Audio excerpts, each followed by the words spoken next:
The Right Honourable Tony Blair, former Prime Minister of the UK, founder of the Tony Blair Institute for Global Change. We're delighted to have Tony Blair.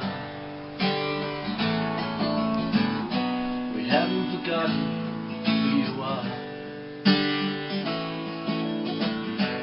Traveling across the seas to help save all the other countries, but the day you left, our country fell to its knees.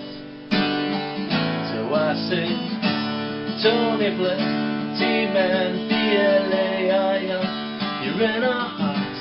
I know you had to go, it doesn't stop it hurting. So I say, Tony Blair, with your gentle pace, your heart of gold and strength of gods.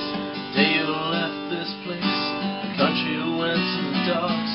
But I know you're only one man in the world that needs fixing. If I could, I'd gather all your friends together, we'd all pitch in.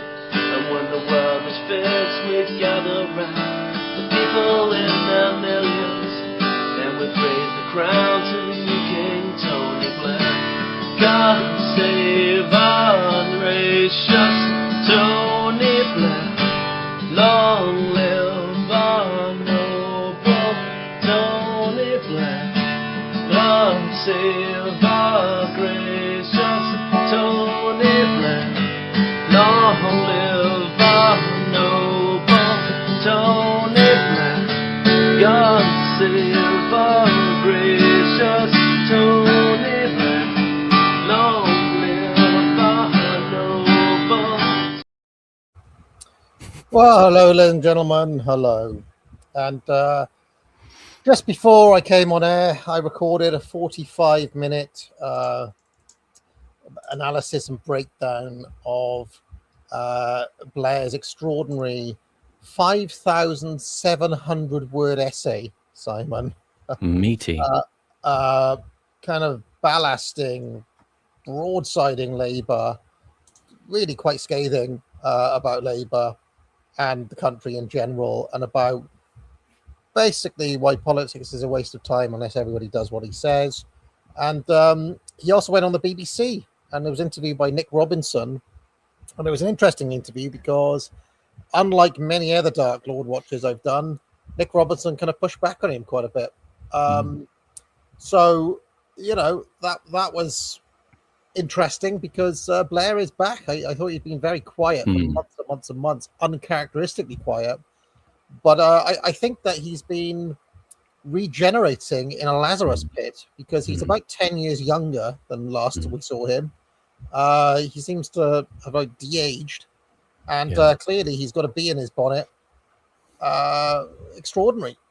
Yeah. He's come back at the turning of the tide. He's making a list, checking it twice. He's going to find out who's naughty and who's nice. I have to be honest. He actually de-aged himself, or have they done that on the edit, or what? I don't know, because he was on it was BBC with Nick Robinson. He was looking very sharp, sleek. And he's also done one with the Times, and I have to say, Horace, he's sounding very, dare I say, libertarian.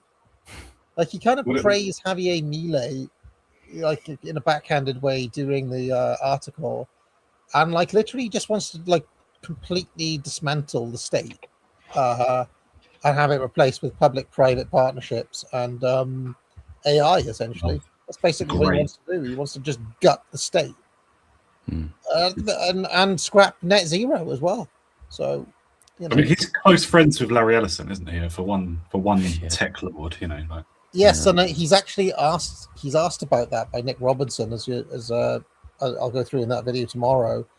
And he's literally like, the way he answers that question is extraordinary. He's like, "Oh, people watching this will just note the millions that you get from Larry Ellison," and he's like, he just says, "I'm happy to work with Larry because we agree."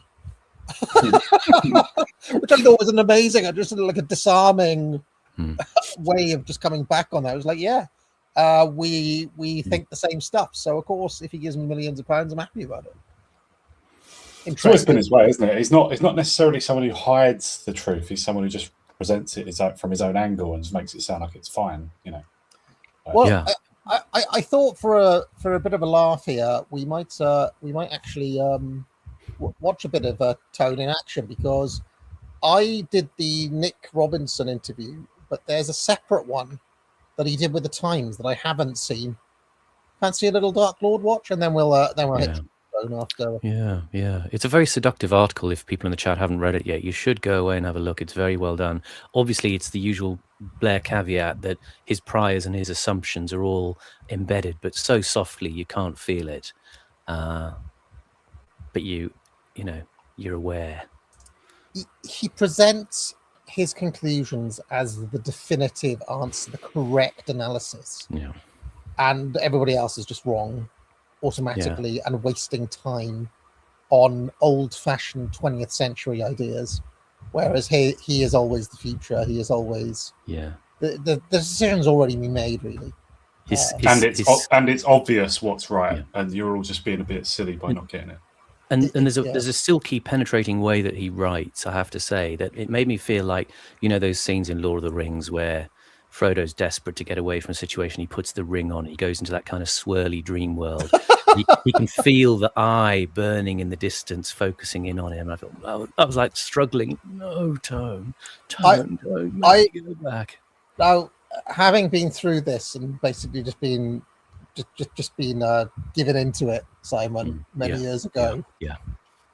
When I was watching him with Nick Robinson and reading the article, part of me still just wants King Charles to dissolve Parliament and just appoint Tone. Just like, right, you have got the best ideas. Just go away and fucking do it. Lord Protector Blair. Something needs to sort the country out. And if it's between like the Labour Party is at the minute, the clown show of reform or whatever, like, who are you going to back to just get the job done? I think he'd do it. I just think he clearly just doesn't give a shit anymore as well. I mean, he's literally just saying, look, this should just be my dictatorship at this point. Just listen to me. Yeah. Let's just let him do it. He's won. Yeah. And yet he comes back as Tony the White, no longer Tony the Grey. Yeah, exactly. There's a moment in the BBC interview where he's asked about lately, because he said, "Oh, don't you disagree with Kemi Badenoch and Rishi Sunak on this, right?" And he's like, "Frankly, I just don't care if it's Tory, Labour, Reform, Green, whatever. I just want the job done." He's literally, I have transcended party politics. I have transcended politics in general. Yeah. Just do as I say now. Yeah. Rising above the fight is such a strong position, And I did notice, I thought there was maybe a couple of AA nods there. He talked about the United States as the shot caller, calling the shot. Yeah, it was a very realist essay. Yeah. And I wonder, he was personally handed a copy of The Populist Illusion. Did you read the line? The challenge of democracy is not transparency, honesty, or conspiracy theories about the hidden power of elites. You see what he's done there? He's assumed it's a conspiracy theory. He's making us feel safe and secure that there's no such thing happening. But maybe he's actually saying it's only the hidden, the theories of hidden elites that I reject. Well, of course, yeah. He's very carefully worded, isn't he? That's what I've always said. You don't need the hidden elites. It's there in plain sight. Anyway, let's watch a bit of Tone in action before we Trauma Zone. Not too high for working people, and some of the things we're spending money on, I think we've got to change. So I particularly identify the very large sum of money we're spending on net zero, which I just don't think is the right priority for the country now. And indeed, you call on the government to halt the net zero acceleration and prioritise cheap energy over clean energy. So just for total clarity, are you advising Keir Starmer to rip up Ed Miliband's green energy targets, for example? Yes, I am. As the Labour Party looks like it's heading towards a leadership contest, perhaps Powerful they should be candidate. taking the advice of their most successful election-winning leader, the former Prime Minister Sir Tony Blair, who warns in a detailed essay this morning that without a clear direction of policy, there's no point, actually, in replacing the leader. Sir Tony Blair joins us now. Good morning to you. Good morning, Callum. It's good to speak to you. Thanks very much for joining us. It's notable that you spend this entire essay telling the Labour government that their policies are wrong, that their philosophy is outdated, and that they are playing with fire. Why do you think an intervention of this nature at this time is constructive for an unpopular Labour Prime Minister and a beleaguered Labour government? Look, if things work out, some people want them to work out, we're going to have the 7th Prime Minister in 10 years. I don't think a serious country can behave like that. So there's a big problem. And, I want the Labour Party to do well. I want the Labour Party to be able to win again. And if it's about to change leader, my simple point is you've got to put policy first and the politics second. So first of all, before you change the leader, work out what the right policy direction is for the government. And in the essay, I set out what I think the right policy agenda is, particularly because I believe that all governments today are going to govern in the age of artificial intelligence, which is its own massive revolution. We'll get on some of the detail in just a second of what you propose, because it is fascinating, genuinely interesting reading. I wonder whose responsibility it is, though, to set out that policy. It's mine. It's literally my policy. Yep. It's my agenda. We are radical centre now. Do you remember did you ever watch The Office, right? Do you remember when Swindon Branch comes in and like Brent is just kind of, that hot shot guy comes in from Swindon Branch. It's like, there is a sense in which this intervention by Blair is like, He's right, Neil. this shit show has gone on long enough. Okay, here's the reality. It's like upper management. Mitch and Murray has come from downtown. And it's like, you lot are going to have to sort things out now. Here's the bottom line. Here's the reality. Stop dicking about. You're hard. I got to compliment you on your pause face here as well. That's a great snapshot of Tony Blair. Yeah. He can do a kind of effective exasperation without it being too over dramatized. He's just like, what can I do? I've told you people. Come on. It's like, it's obvious what's going on. The answer to that would be great if the government set it out. But it should be the government. It shouldn't be down to me. Why am I having to do it? I've ascended. I've gone upstairs here. I'm having to do your homework for you. And frankly, it's not good enough. That's basically his tone. Look at that. And he knows how to wear a shirt. That shirt is so crisp. And that it's probably a Brioni suit again. No tie. Oh, Classic tone. Tone. Playing the hits. Playing hits. And look how slick he is. Look, he's back. Do you remember he was a bit haggard for a while, but now he's just like Lazarus pitted up. He's had his skin replaced with He's gone through his post-coup Gollum look, the evil goblin sort of thing. Do we think there's any meaning in the painting behind him? I wonder. It kind of looks like it's a coffee bar that's run by a gentleman of colour with another gentleman of colour slumped in a desultory fashion in front. It's like something's not working in the coffee bar in Britain today. You're going for your yummy mummy latte, but you're not seeing the perfect coffee art in the froth. Do you remember that Doomsday when once I went there, and instead of the usual cast of sappy middle class women who usually serve it was Jamal. Do you remember that? That was the worst day. Dark times. Yeah, people in the chat saying it looks like Edward Hopper. That's what I thought as well when I saw it. It's like a strange, slightly grim Edward Hopper. Sort of populist modernism. You've got to start with an analysis of the way the world's changing. Now, I may be right or wrong about the importance of this AI revolution, but the way I look at it, I think it is the 21st century equivalent of the 19th century industrial revolution. Okay, so it's going to change everything. If I'm wrong about that, then let's debate that. But what is odd is to have a policy agenda that is fashioned more frankly in kind of late 20th century terms of more tax, more spending, or less tax, less spending, rather than trying to think through the consequences of this revolution for business, for your public services, for your welfare system, for government finances. Blair literally wants to replace basically everything with AI, by the way. Yeah. If you, because at the end of that essay, at the end of like the 6,000 word essay, it's got like 10 bullet points, and I would say more than half of them are just like everything, doctor, Yeah. private sector, public sector, everything's just going to be completely decimated by AI. This is Dan Hodges, the leftist commentator this morning. You know, one-eyed Dan is calling this client laundering on behalf of Ellison, that he's pushing the AI angle. It's a little surprised because Hodges is a Blairite, isn't he? He was in, I think he was in Progress, the Blairite body in Labour. He's a creature.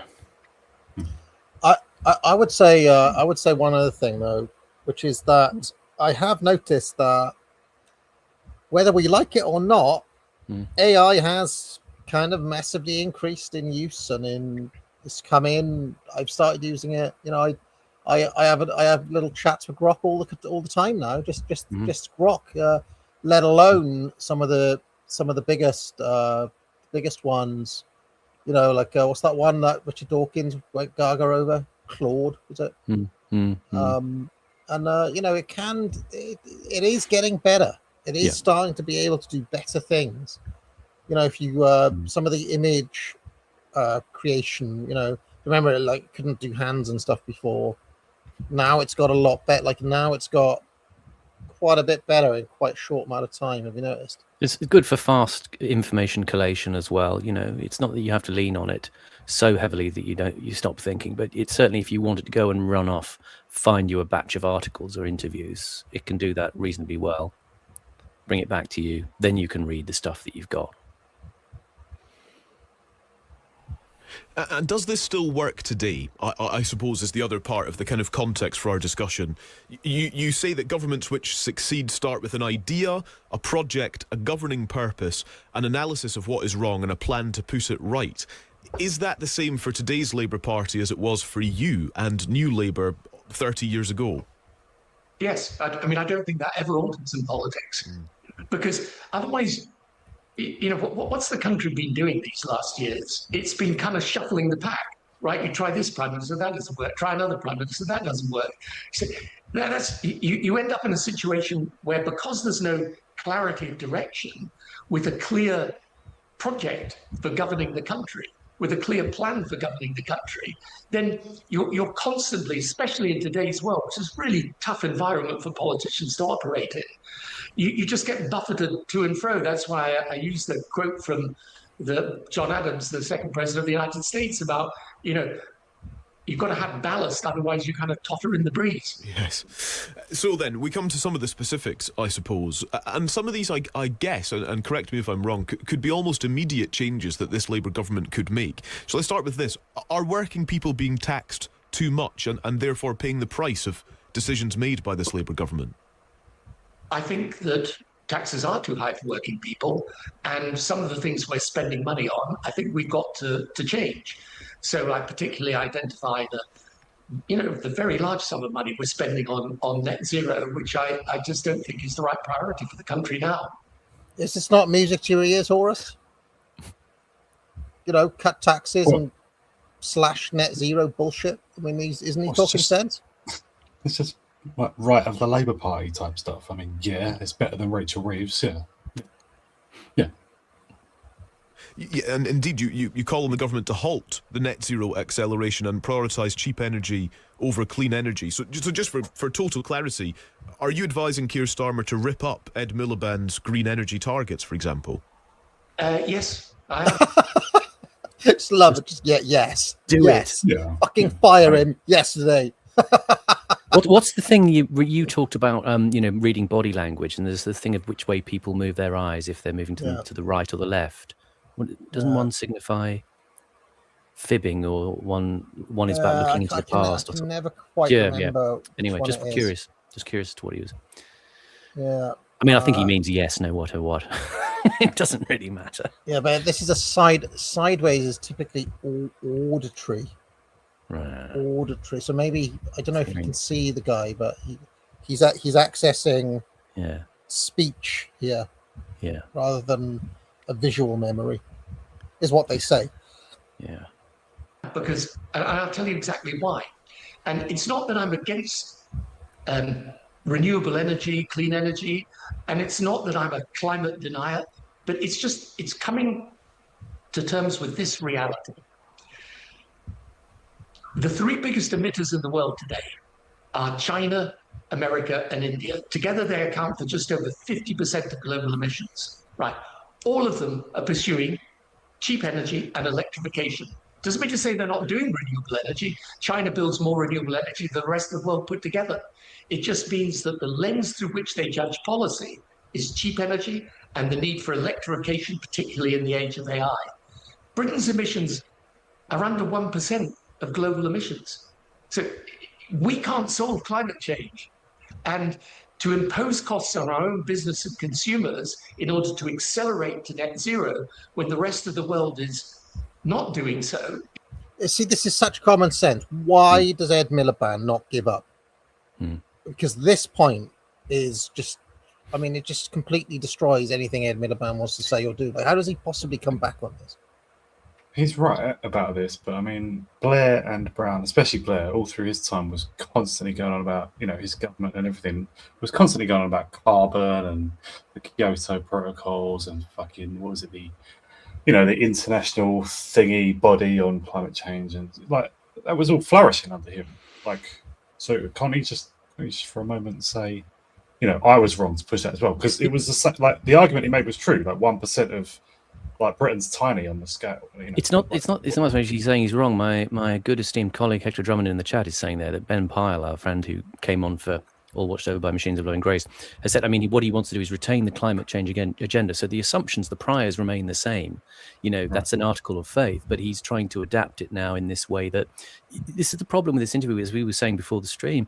What he's saying, it makes perfect sense. I mean, this was kind of the approach I remember as a child in the 70s, where I was talking to somebody the other night who's in a kind of Dominic Cummings circle and saying, look, we had Anglofuturism in kids' books in the 70s. You had these, the Usborne Book of the Future. And the big thing we all thought was going to happen back then was you were going to have levitating trains. You would have maglev trains, and there were going to be these visions of electric cars and all. It wasn't a major thing. It was just like you'd have a sort of sleek kind of lifestyle that looked much cleaner than the dirty terrace that you might be living on, somewhere in Wigan. And so there was a sense of, well, the scientists are going on and they're doing this stuff. They're developing all this interesting technology, but they're doing that on the side. And you may sort of see reports about it on, the program we had back then was Tomorrow's World. And they'll go to somewhere in Cambridgeshire and say, scientists have developed this thing. And they show you it. And I think that's fabulous, but that'll come online in a few years and we'll be living in the flying car world. And of course, it didn't quite happen. But there was a sense in which they're going to be doing on all that stuff, working on that interesting technology, but they're not going to bankrupt the fucking country in order to get there. Yeah. And so it was kind of perfectly reasonable to say, the Chinese are doing it, but they're doing lots of other stuff as well. They're still powering their, their country with conventional, coal-fired power stations. Why can't we? They're still using oil, and they can develop that stuff on the side, but they're not doing it by taxing the bejesus out of us and making it ruinously impossible to stay. I mean, I don't know if you saw the chap who was on the Makerfield by-election the other day, who did the little 13-minute speech to camera, who perfectly distilled and captured that, why can't we just have a sensible approach? What was his name? Frank something. Frank Wright. Frank Wright. Following him on Frank Wright is his name. Yeah. I think he calls himself Frank Wright as well, doesn't he? Frank Wright. So Frank Wright, as in the architect, Frank Lloyd Wright, but with ER on the end. Frank Wright, at Frank Wright on Twitter. Brilliant. I mean, he was already following me, and I think a few people found, oh gosh, he's already been around. I think I've talked to him a couple of times on Twitter. I was following him on Substack because he's got some interesting articles already. It's worth checking out. People were saying I should have him on. But, yeah. All right.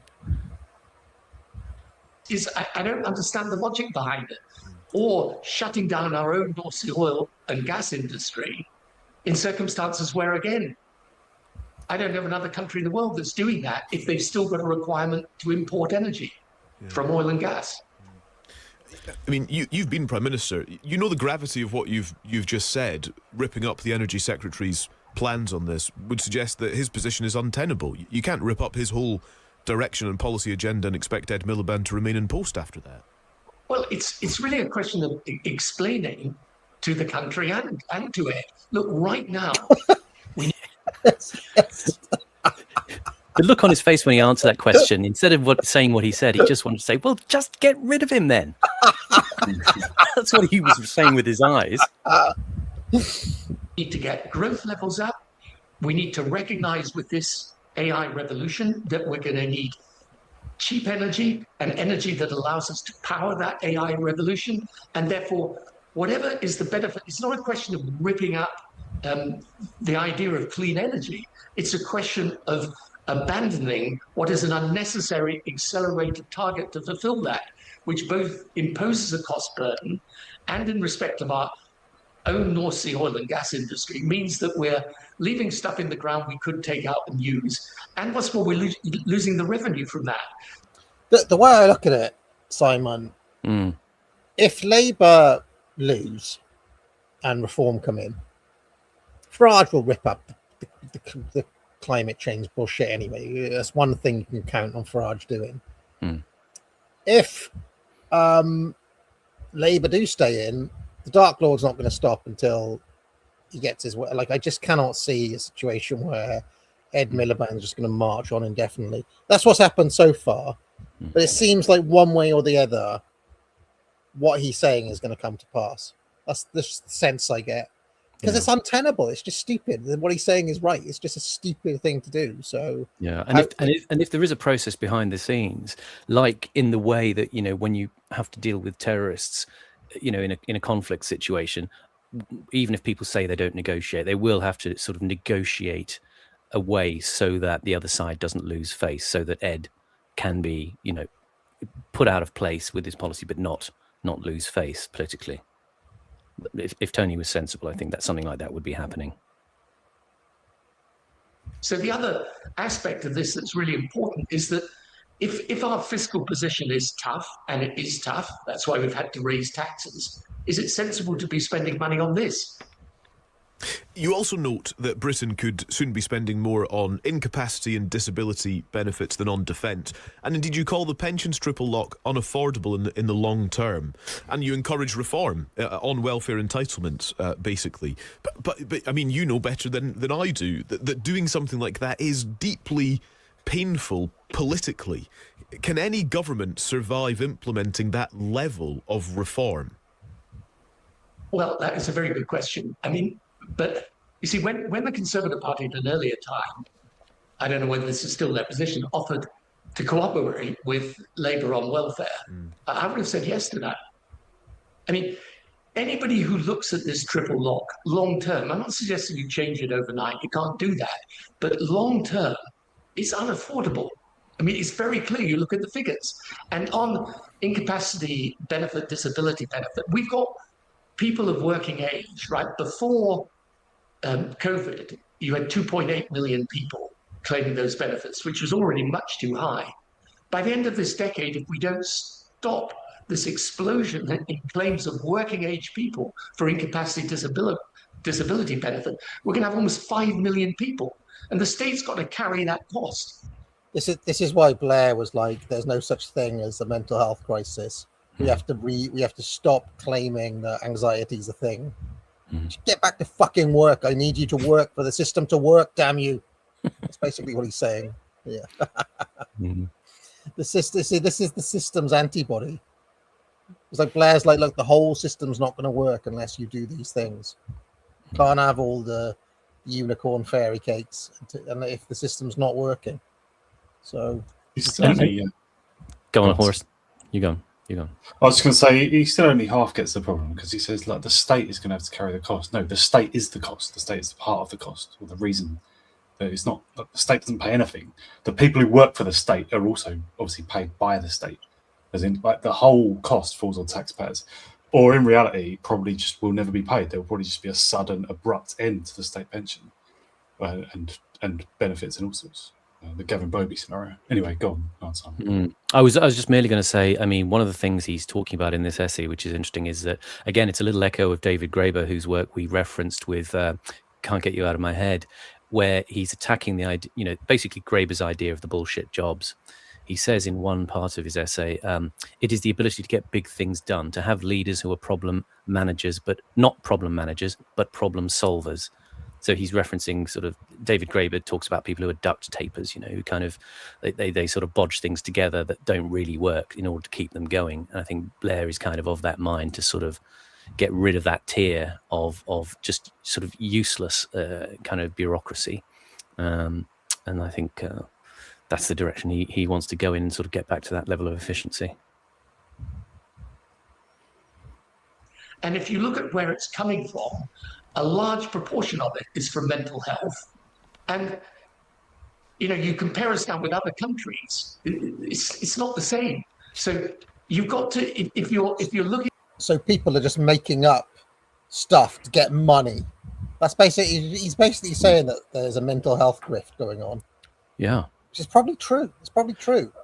I saw it myself up close. I mean, half of those conditions people claim they've got are probably made up, to be honest. I will say I have a little bit of insight on this. I was speaking recently to somebody who was giving me direct information about, you know, people, when you calculate the benefits for some of these things, there's people on sort of roughly mid 20K total income. I'm speaking from someone who had direct knowledge of that. Mm-hmm. Like all this stuff, like disability incapacity benefit, basically relies upon a GP signing you off, right?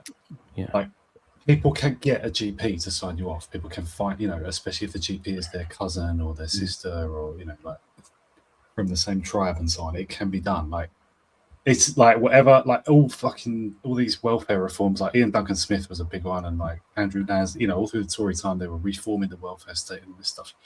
But there's still these cracks. There's always like just whoever wants to get money out of it will just find the cracks, like a mafia way, you know. They just But there's people who are low in conscientiousness, you know, and society has encouraged that low conscientiousness.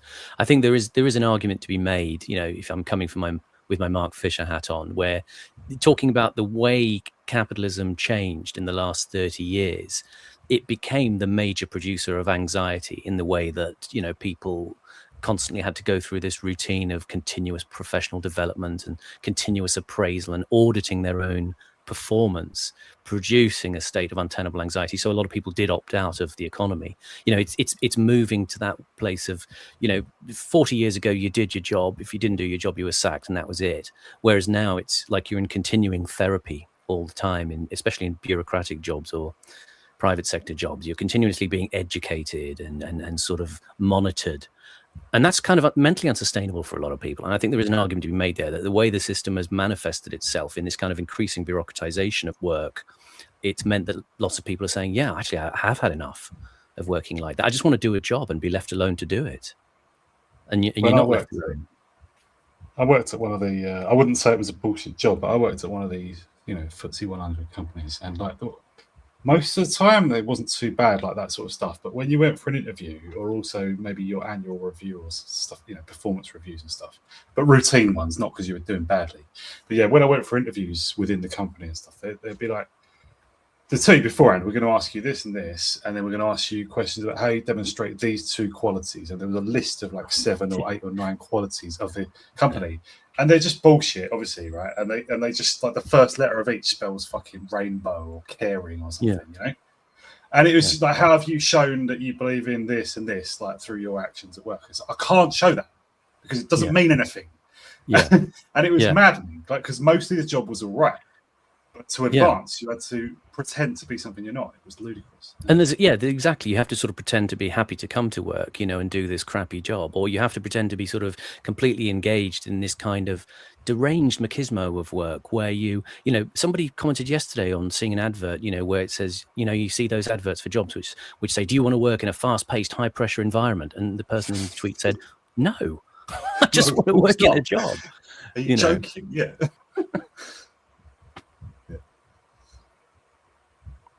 At the situation of the country in a rational way, you've got to come to terms with some of these problems, and you can't just hope that they solve themselves, or that you can carry on with this big cost on welfare at the same time as you're trying to prioritize investment in education, in infrastructure, and of course in defense. Yeah. Elsewhere, Sir Tony, you look at Britain's place in the world, and you state that staying sort of alongside the USA means doing so even when it is difficult or unpopular. And we have seen living examples of the difficulty, I suppose, in trying to determine what the correct course of action is with the conflict in Iran just in the last couple of months.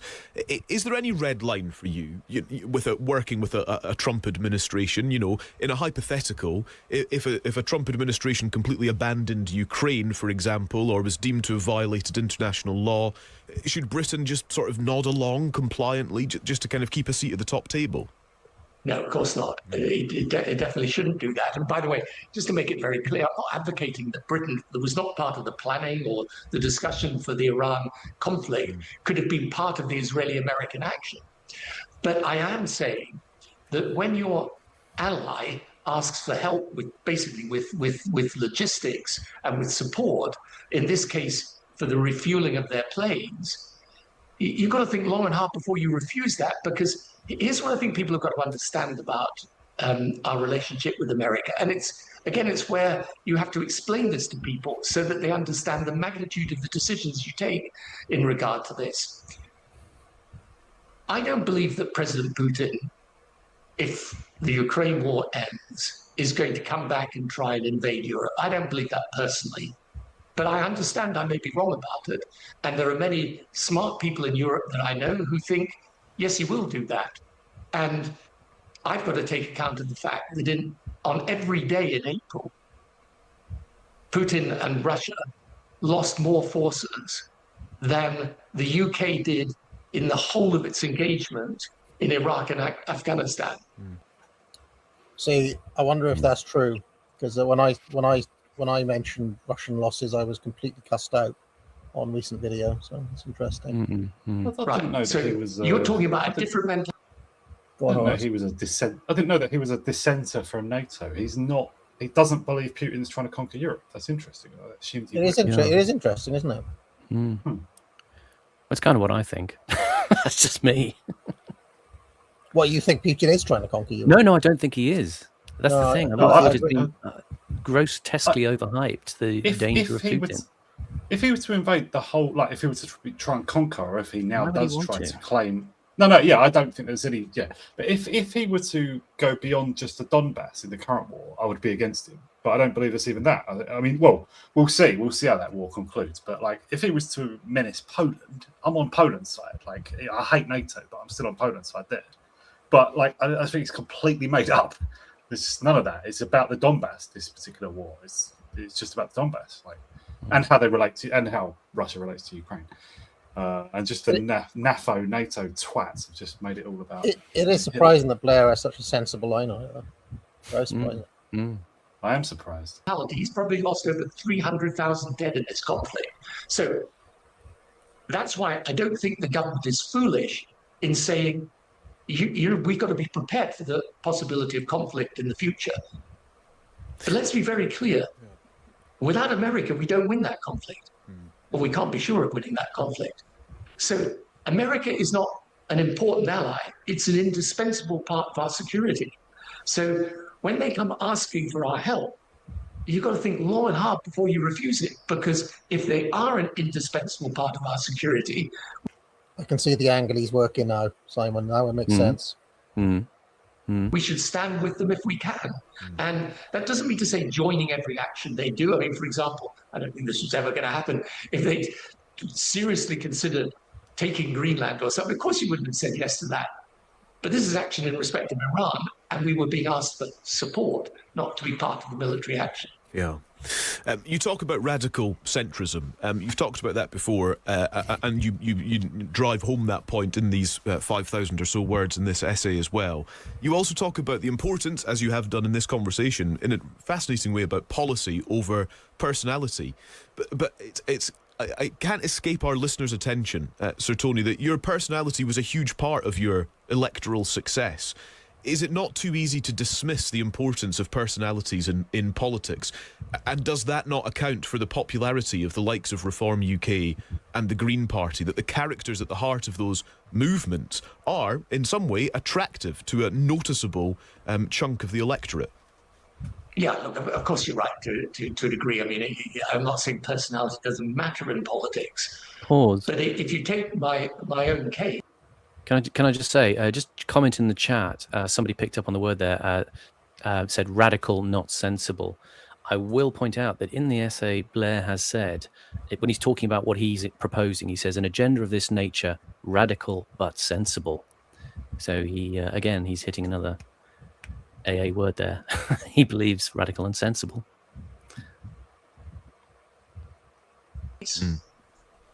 No matter how good or not I was at communicating, presenting, if we hadn't been New Labour, we would never have won 3 full terms of government. I mean, remember the Labour Party's 120-year history, right? It is only once. Notice he does not deny his amazing Football Manager stats. He doesn't say, like, no, you know, he acknowledges objectively that he has good Football Manager stats, but he's still not to the point. Ever won 2 full terms of government. I'm just waiting for him to say sensible and centred, Simon. Yeah, it's coming. Only once in 120 years. And I don't think that was to do with my personality. It was to do with the political position of Labour. So I'm not saying personality is irrelevant. Yeah. But it's not the only thing. And I think with the Greens and Reform, by the way, I think it's slightly different. I think people, look, I don't agree with Nigel Farage's politics, but people think he is sort of stood by what he thinks over a long period of time. And that is to his advantage. I think it's, all I'm saying in this essay is that ultimately you have to have a clear project that's coherent and worked out. If you do, I don't think it really matters ultimately whether you've got a touchy-feely politician or not. I think it's more important to have the policy worked out properly. Put it like that. Yeah. And just one thing I want to put to you that is perhaps not considered in this essay, or perhaps it's in there in a kind of more subtle way, is this consideration that there are 3 First Ministers in the 3 nations of the UK who are kind of separatist. They have a separatist agenda, if I can put it like that, and that's not supposed to be pejorative. But is there a consideration in your own thinking as to how a Labour government, a Labour Prime Minister should address the United Kingdom? Yeah, and I think that's a very good point. And look, the problem, I mean, I introduced devolution of government, did the Good Friday Agreement with Northern Ireland. I support it, by the way, and think it was necessary. Otherwise, I do think we would have broken up the United Kingdom. But I think Brexit put another strain on the UK. And I do think inevitably with devolution, there was a sort of, it's in some ways, a growing apart of the different parts of the UK. I do think it's really important to go back and for the Labour Party in these areas strongly to make the case for why the UK is a good idea. And, you know, it needs to do that without trying to follow some of the nationalist rhetoric. So I always say to the Labour Party in Scotland, don't try and out-nationalist the nationalists. Explain why they're wrong, why they're profoundly wrong.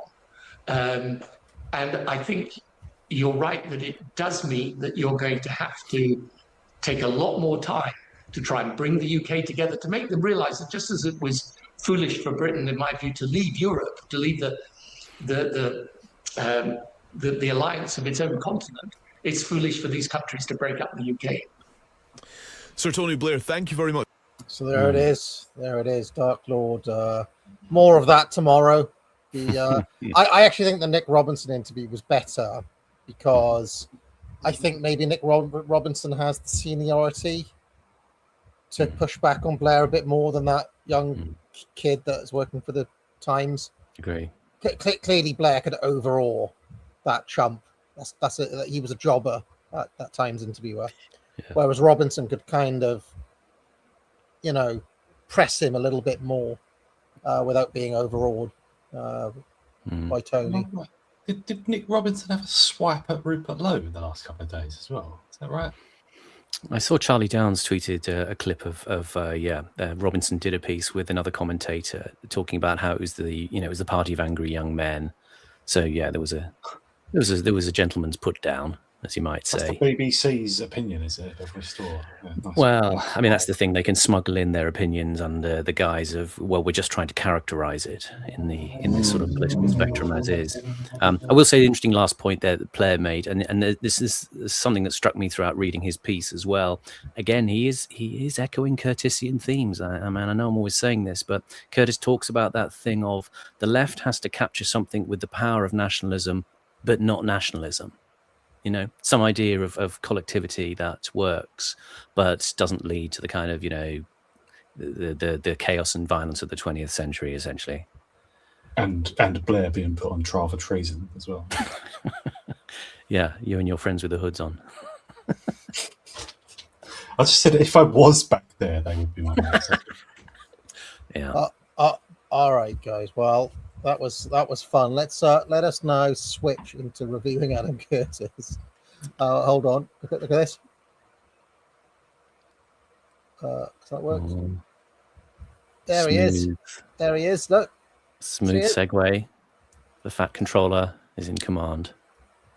There he is. There's all of us.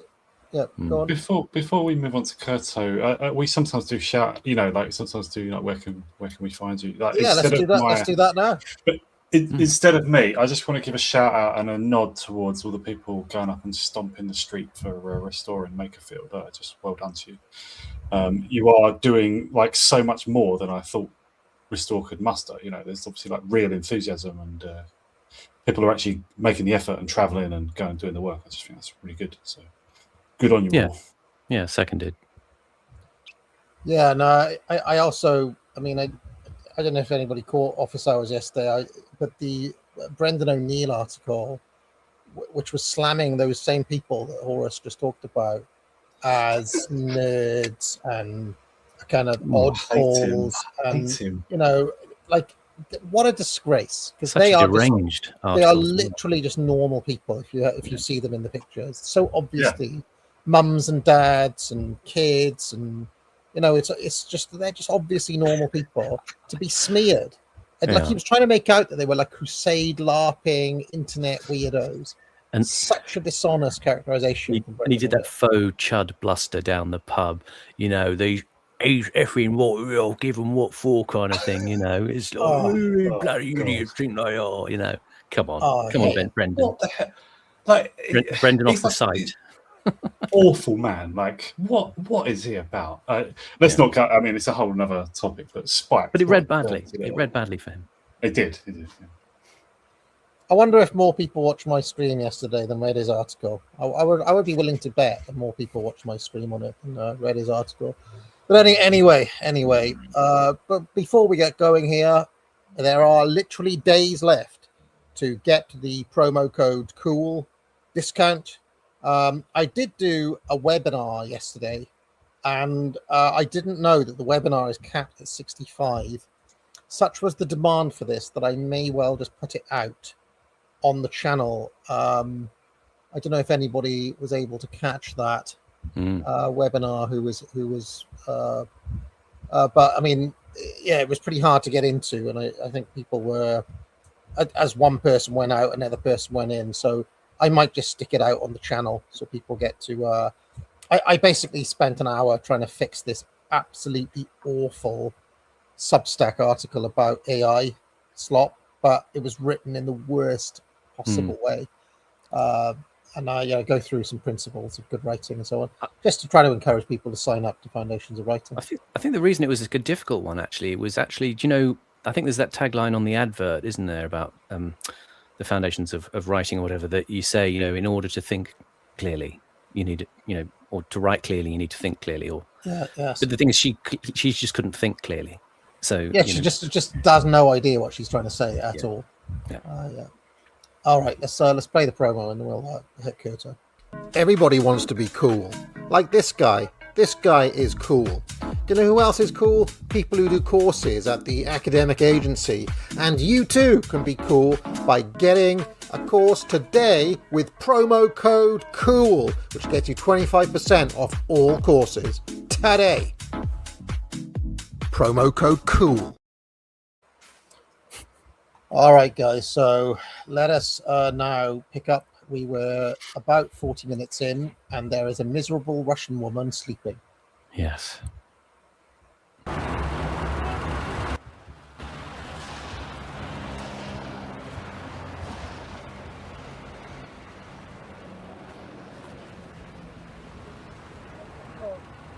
Ну, у тебя очень странная прическа. Где тебя так красиво подстригли? Знакомилась с панками московскими, они подстригли. The guy in the chat who thinks it's a good idea to call my academic agency a world-class site, Scamedemic Scam Agency, Shape NWO. Do you think that's a good idea? Do you think I take kindly to jokes? Do you think I like having my business attacked in my own chat? Obviously, you're banned. А что это за течение-то, панки?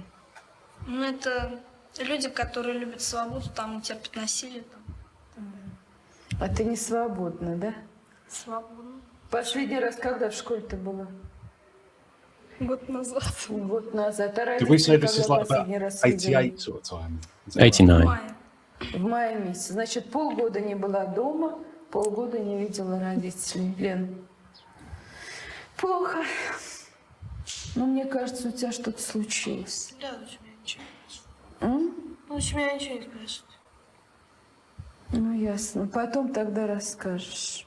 Pause. This is a clip from the Comrades documentary that I talked about from the mid and later 80s in earlier episodes. This is one that's not available online. It's called Class of 89. It seems to be like a girls' reformatory school. These are all somewhat troubled young women. I mean, it's clearly with that girl there, something's happened to her, something not very nice. I don't know what. But this goes kind of to the heart of part of why Curtis is calling the series Trauma Zone. He talks about it in various interviews. He says he was trying to really sort of reclaim the word trauma. He was very aware of social media, things like TikTok. And he says TikTok at that time, about 4 years ago, was obsessed with trauma. But it was all about the trauma of the individual, he said. And he said the title came about because he talked to a number of Russians, and they all said the period was like a trauma for millions of people. And he wanted to sort of reclaim the word and say, you know, this is real trauma. So he's kind of showing it you from sort of several different dimensions of what we're talking about, various kinds of broken people that we see, especially in this last bit of this last episode. He said all the traditional documentaries about Russia go and interview Yeltsin, and then they have a finger-wagging narration. And he says this is what the Russians call West-splaining. So Russia itself was the trauma zone sort of thing. Yeah, and it's also analogous to us as well, because what he's, as I said in the first episode, he is talking about the collapse of empires over a protracted period. And he mentions a lot in the interviews that, you know, ours took about 80 years to collapse, and the Russian Empire is still collapsing. And it comes out in all these kinds of ways that he's showing that we feel we're trying to live quite a normal life, but actually we're sort of slipping into all these kind of underground ways of being, these kind of maladaptions sometimes, or just, you know, acts of cultural resistance. I'll talk about that at the end of the episode, but it kind of ties into things that Toynbee is saying about you know, cultural retreat as well. В следующий раз расскажешь.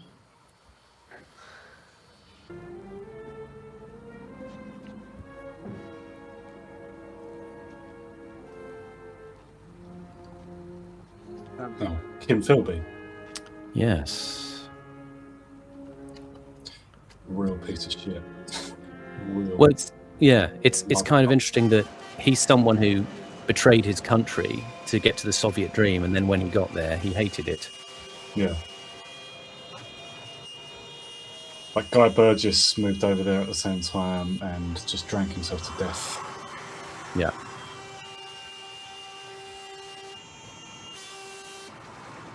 If anyone wants to watch a good TV drama, I thought it was good anyway. Guy Pearce played Kim Philby in A Spy Among Friends. I thought it was a good drama.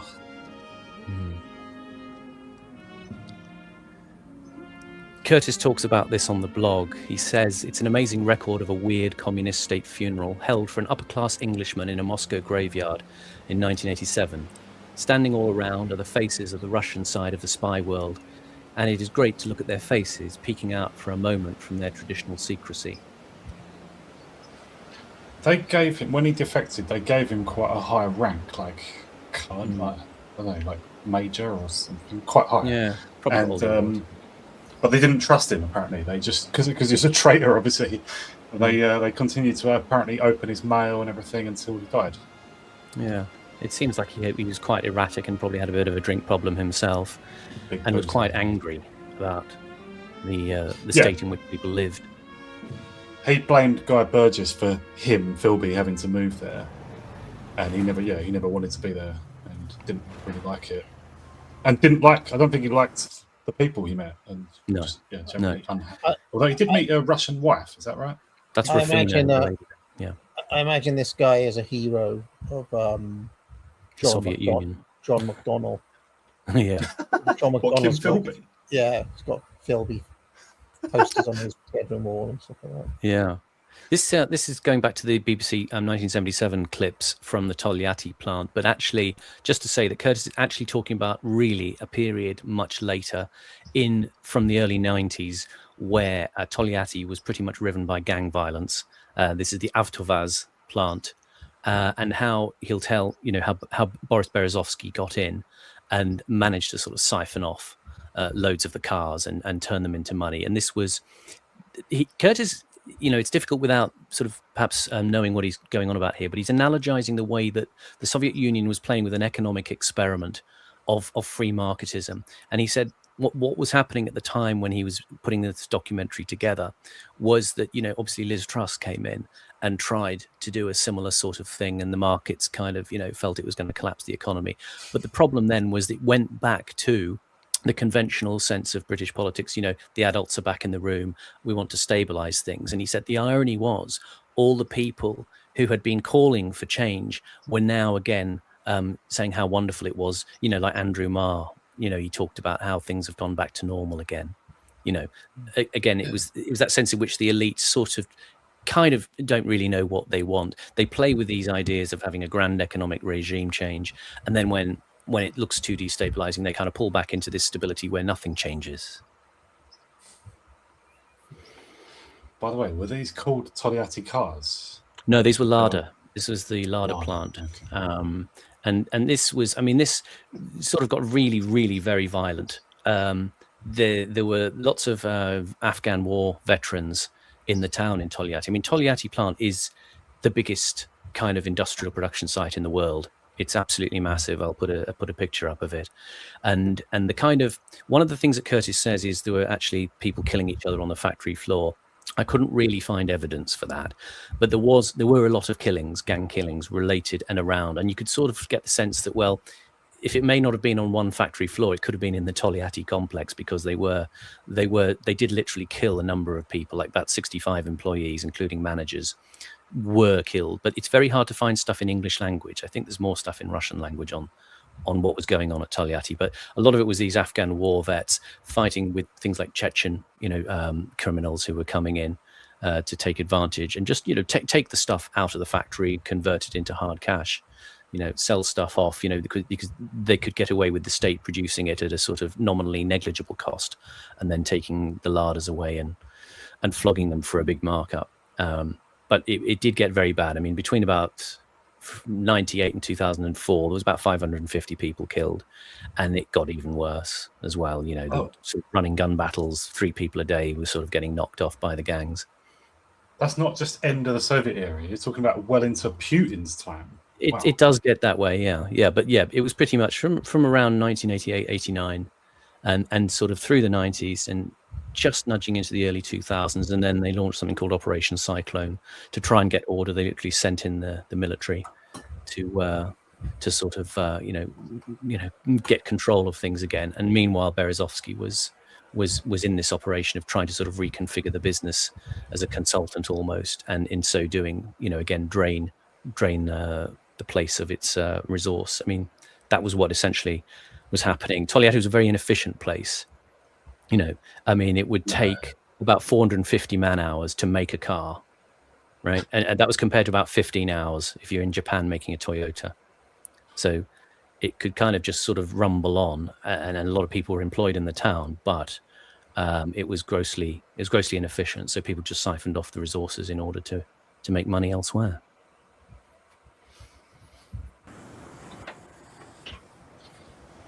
Just to add as well, like No, that go on, Horace. implies 30 times as many man hours and probably a less good car than most Japanese cars. It right? was better than there were lots of Russian cars that were really rubbish. But the Lada was kind of relative. I mean, Adam Curtis used to drive a Lada, apparently. Right. So he's slightly attached. But there was, there was a scarcity, and so they could get a premium on the black market for siphoning off parts and vehicles. And I mean, there was hundreds of thousands of pounds in today's money that just sort of disappeared. And journalists who were in the town who tried writing about it would just be killed.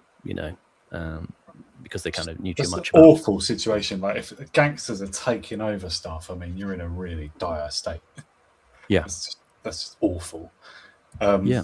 But like, the reason I just made that comparison to the cost of, added to the comparison about the cost of Japanese cars, just to the extent there is a world market. I mean, car buying is a somewhat, global market since, I don't know, the last sort of 50, 70 years or something. Some Ladas and Skodas were bought in Britain during the Cold War, I think a few, but like Japanese cars have for a long time been, decent. I don't know if anyone would say they're brilliant, apart from the Lexuses, but like Mitsubishis and Nissans and stuff, they're perfectly quite good, fairly good for the fairly good value and stuff. And the Lada, I imagine, could only be sold to people who specifically wanted a Lada, right? Because like the costs of value, the value would just be awful, judging by what you said. Yeah, they were sort of a good budget car, but over time, the problem was that, the tools wore out, the dies and stamps kind of wore out. So eventually the quality sort of kept getting slightly worse. But, as I say, the thing with Berezovsky is he could shift these cars. I mean, it was roughly 2,000 cars a day that they'd be putting out. The figures vary. Sometimes they say up to 700,000 cars a year, but Berezovsky might, take 10,000, in a week and send them off somewhere. And because it was a state-controlled factory and prices were subsidized, he could basically buy them at a very low cost. And because the hyperinflation was increasing, the rubles he paid them with were getting increasingly devalued. So he could buy more for a lot less. And Curtis draws analogies with this in interviews about how, people learn in these collapsing systems to be able to come in, and it's happened in our country as well, and siphon off an awful lot of money by tricks that are not necessarily illegal. They're just little, back doors that enable you to, gain a foothold with, scarce resources. I just wanted to say, I just wanted to say that I remember all through when I was a kid and into being a teenager, Lada and Skoda were the butt of every joke. They were just the absolute joke car, and if somebody had one, it'd just make fun, or people would make fun. So like a Robin Reliant, also. And they were in the same category as a Robin Reliant. Yeah. But yeah, younger people wouldn't know that. But when we were kids, Lada was a byword for a shit car. Yeah.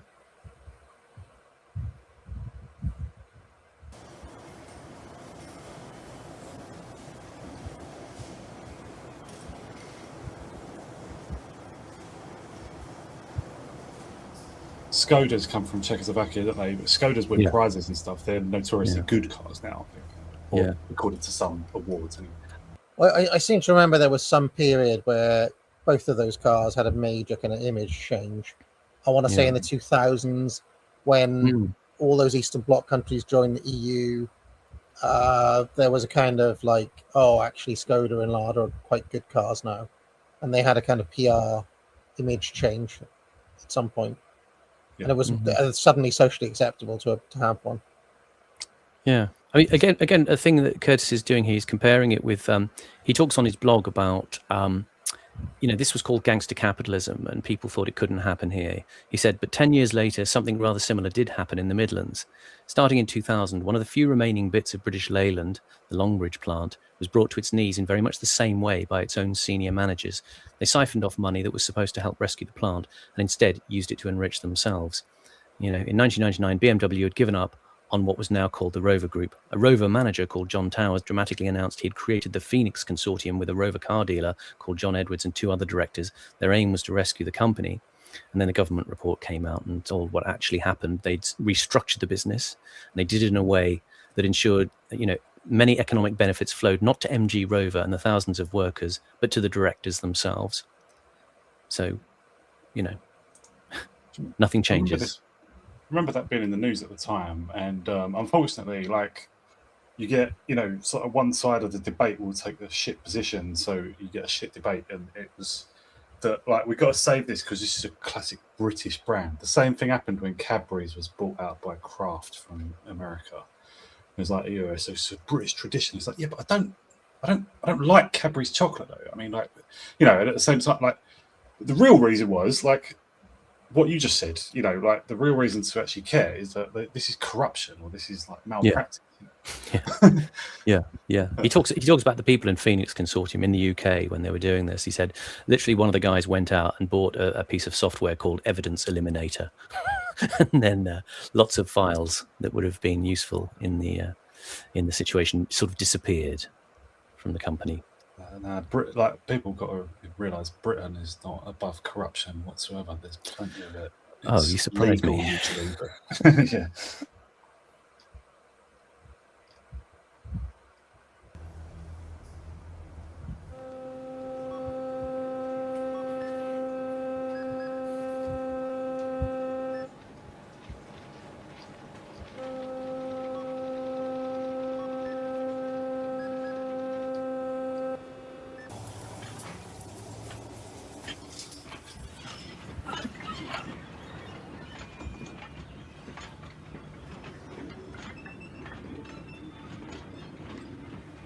This looks marvellously Soviet. Well, at least they're using the rail for freight, unlike us.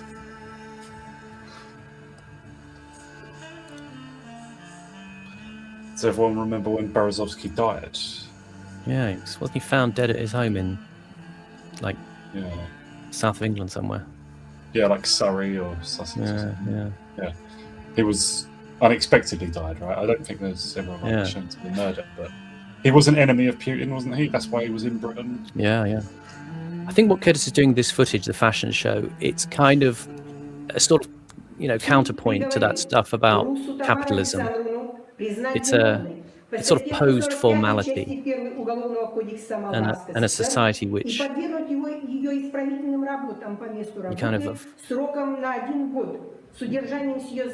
I'll just say pause.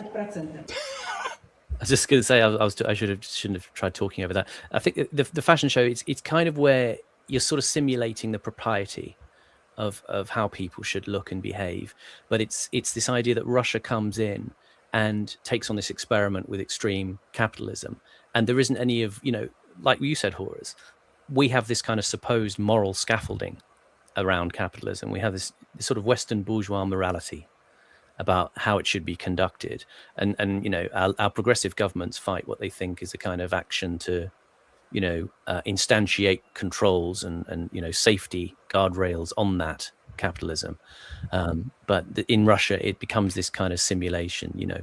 It's capitalism almost becomes like a fashion, and then you contrast it with the fact that if you're at the bottom of the pile, of course you will be fined and you will go to prison, unlike these other guys who will just get away with it.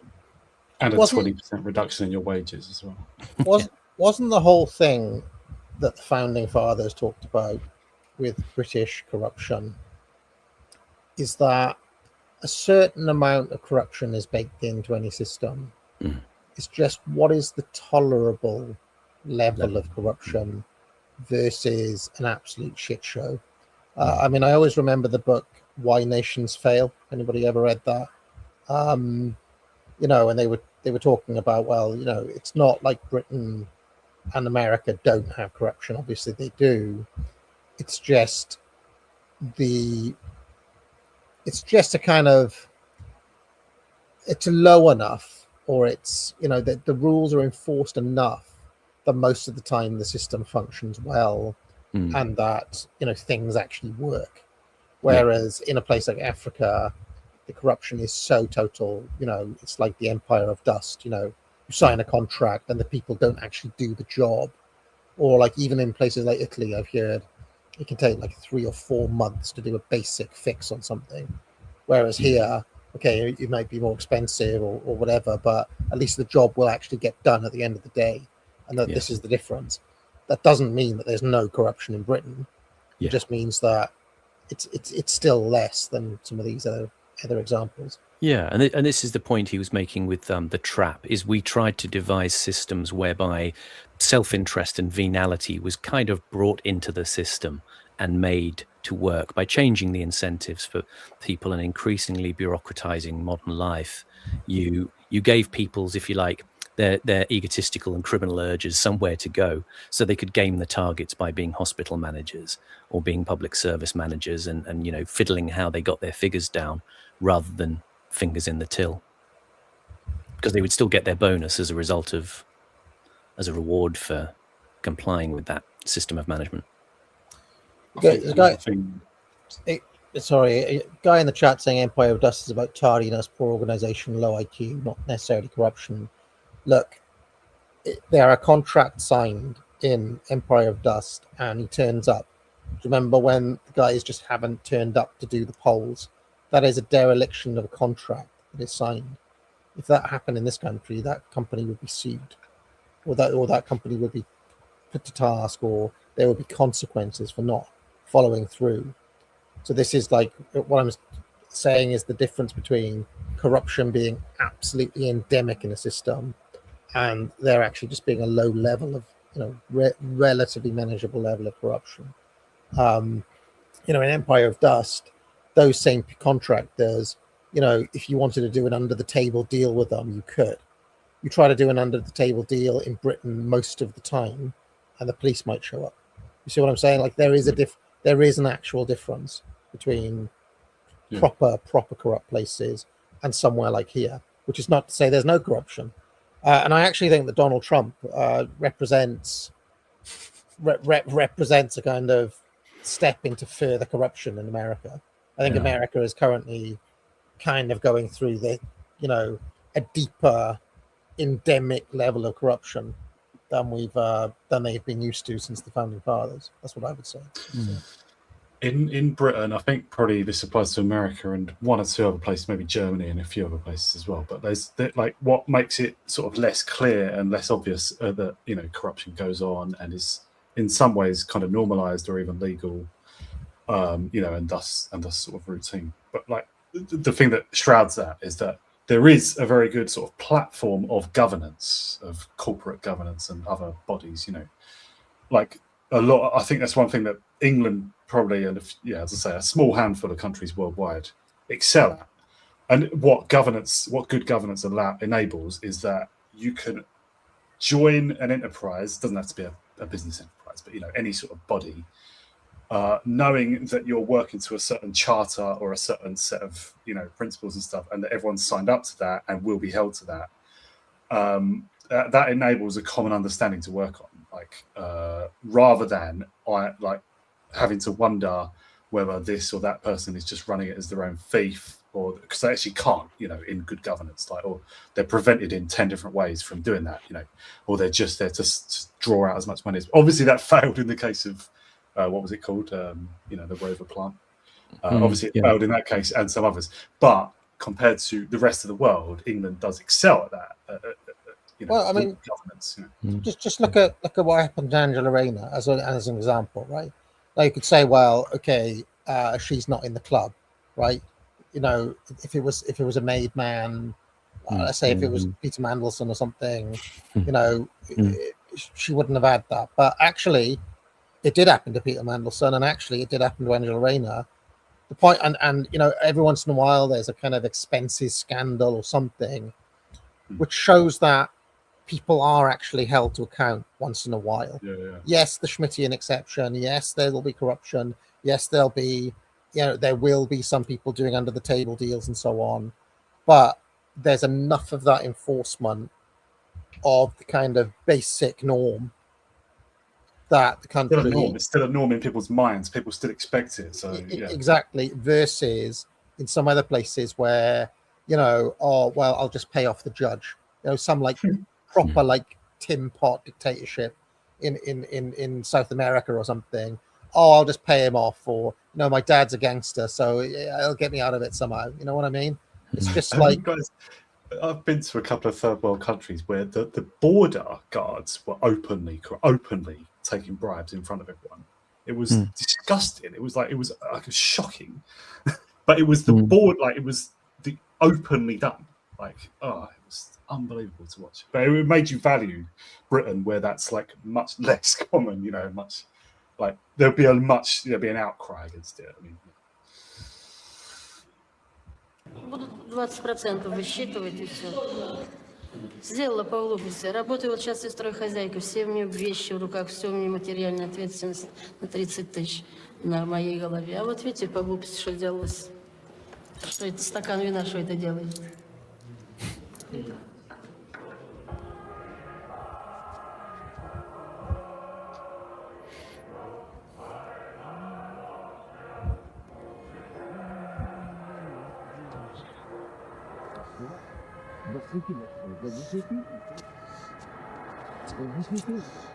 is that famous statue?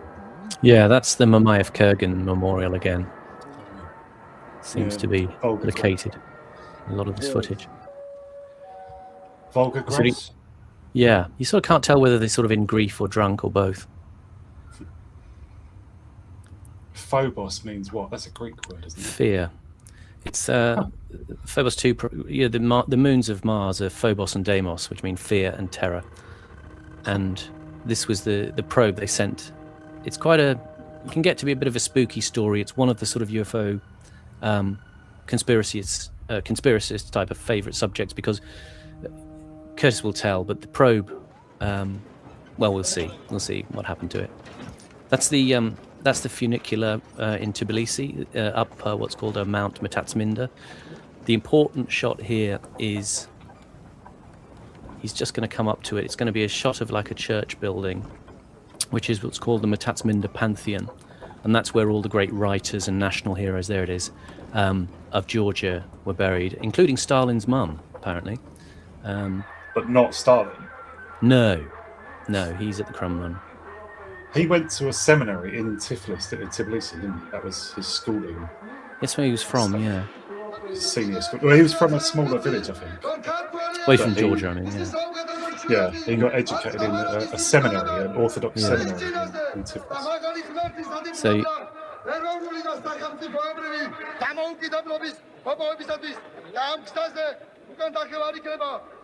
pause. So you see here, this is quite eerie. This footage here, because this is this demonstration, this independence demonstration that takes place on the April 9th, 1989. And within a few minutes of these shots, it ends up in what's called the Tbilisi massacre.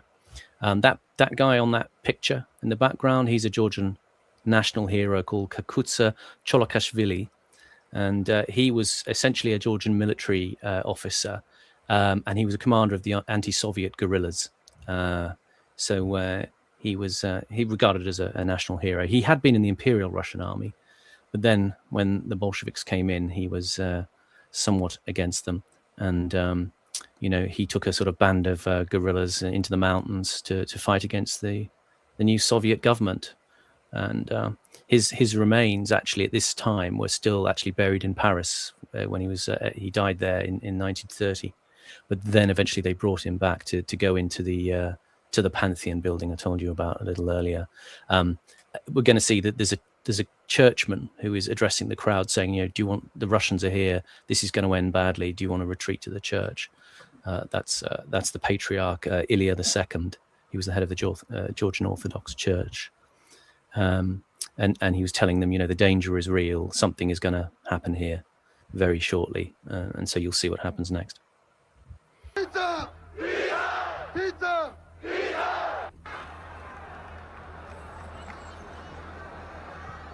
Classic crisis in the Kremlin move. That's what I would have done. Suppress. Did you say 89? This is April the 9th, 1989. Yeah. because there was these demonstrations and an attempt. When we next pause, I'll talk about it. Well, okay. Just there was these. I don't know exactly when it was, but in Lithuania, especially, and I think Latvia and Estonia, there was these protests that began. Yeah. I can't remember if that was in 90 or 90. I don't know. Yeah, like 89, Gorbachev. 90, 91, there was a lot of these independence movements springing up. And they were trying to break away, at least those Baltic states. They were quite blatantly saying we should be independent. Yeah. And Gorbachev was apparently kind of heavily pressured. He was struggling to keep control of his government. He wasn't that keen to, send tanks in and stuff, obviously. But that did happen, and a few people were killed at the demonstrations and stuff. And I'm guessing this is at the same time. Where it said Gorbachev panicked and sent in troops, I'm guessing because he was under such pressure from his hardliners who were like, "You're letting this thing fall apart. We've got to stomp on them." It's not that he was necessarily that eager to do it, but well, he was trying to still make communism work, essentially. That was he never envisaged the USSR breaking up into loads of countries. No. There was about 4,000 people injured. 21 people were killed at this thing. Wow, I never even heard of this.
So sorry, what did happen there? What he said to them to proceed to the church, and they said no, and they just stood there.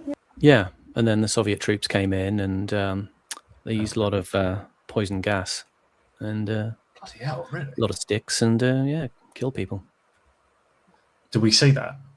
There'll be a bit of chaotic footage that comes a little bit after this. It's nothing too graphic or anything like that, but you can see they weren't messing around. This is the Cosmos Hotel again from the other week with the dirty water coming out the taps, and these are just the Russian women who are doing a little bit of prostitution on the side. Да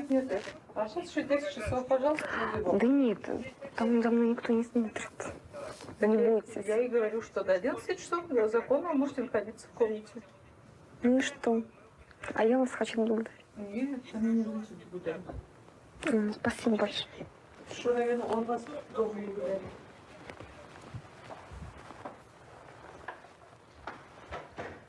My darling.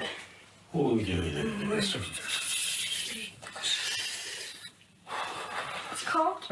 Where's the microphone? Maybe it's hidden in her bag or something. Where's my darling? What is this? What is this? This is pacemaker. Operation? Operation? Operation. Да. The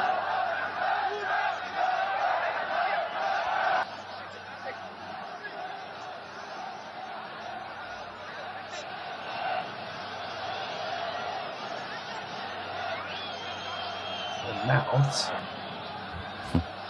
Is this to make them sick or kill them or what? Well, it killed a number of them, so it probably wasn't good. Chemical warfare.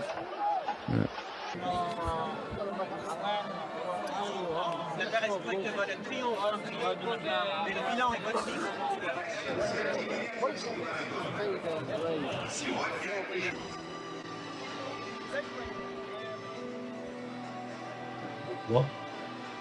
Why? Pause. Well, this is quite interesting.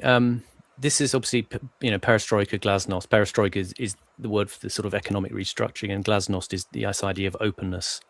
This was Gorbachev's, project to sort of, regenerate the Soviet, and part of it was overturning things, like there was a ban on bodybuilding in the Soviet Union because they thought it was a manifestation of Western ideology of, curation of the individual. And so this was actually a big thing because the Soviet weightlifters they trained underground. They had these sort of underground gyms called kachalas, and they were sort of, doing, pumping iron in basements and things, and they would sort of make their own weights out of, bits and pieces from factories. And then in 87, they legalized it. And that meant that these guys could compete. So this was kind of a sort of a marker of a sort of cultural change. I mean, it obviously looks extremely odd to us, but it was kind of a big thing because then they could enter things like there was the European Bodybuilding Championships, the IFBB, in 1989. So it was kind of it was just a sign of something from the West, kind of, the radical individualism of, refashioning your own body becomes suddenly acceptable. Did they could they not have continued to ban the thing of pinching up your pants between your cheeks? I wish they had. Done that. Why have they all done that? Like what, they're showing off the cheeks in particular. This guy at the front, and this guy nearest us, look, he's got the physique of like Davey Boy Smith, don't you think? Huge lats, enormous lats. In my mind, I'm thinking this is very Arnie style. Think of Arnie. Yeah, that is what he did before his that kind of, but also like the pants up the bum. I feel like Arnie did that as well. If you're going down a water slide, you do that, right? But I think it's like a thong, isn't it?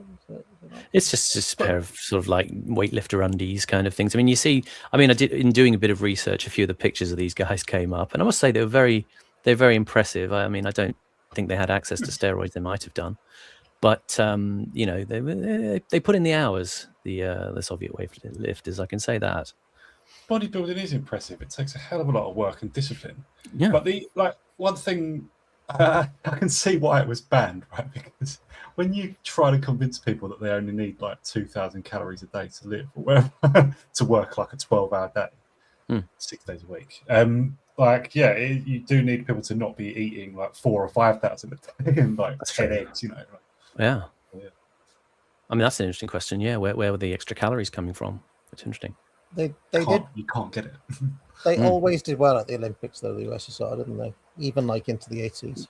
Yeah, I mean, there's always this suspicion of doping, especially these German athletes, things like that. But I mean, again, you look at a lot of these guys, and I think they were sort of just, very keen. That's all I could say.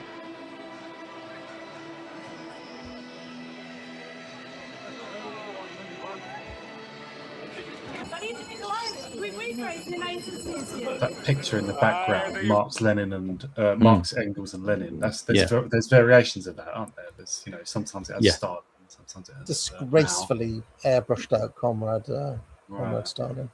Yeah, you do see that sort of. There was shots in one of the previous series. You had murals in Moscow on the side of apartments of the three biggies of communism. Футбольное поле. Здесь очки не считают, кто выиграет, кто проигрывает.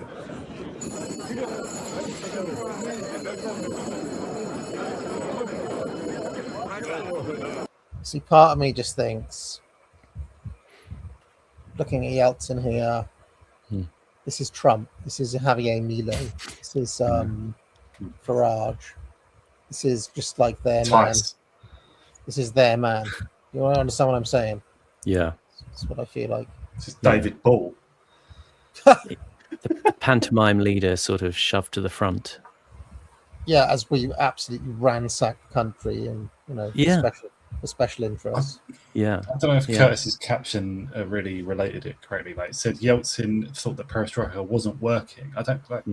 obviously Yeltsin was personally ambitious, wasn't he? He was like, Yeah. trying to just become president of Russia. That was his like ambition. Yeah.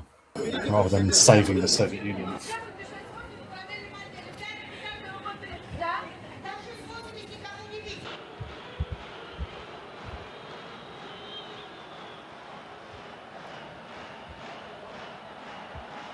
Обратиться здесь и начальники, и все работающие. Как я, например, могу жить?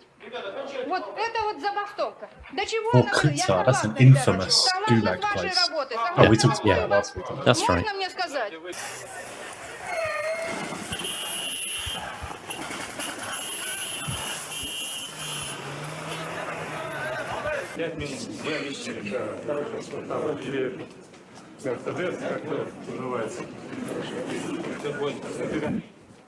See, I can't help but think that communism hadn't been tried since 1956. Basically, I know that will sound ridiculous, but Yep. there is a version of reality in which that is true. What about the Brezhnev years, though?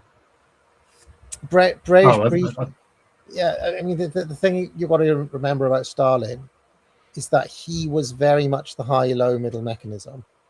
He was a big, strong man, united with the people. Quite and short. he set up Had a withered arm.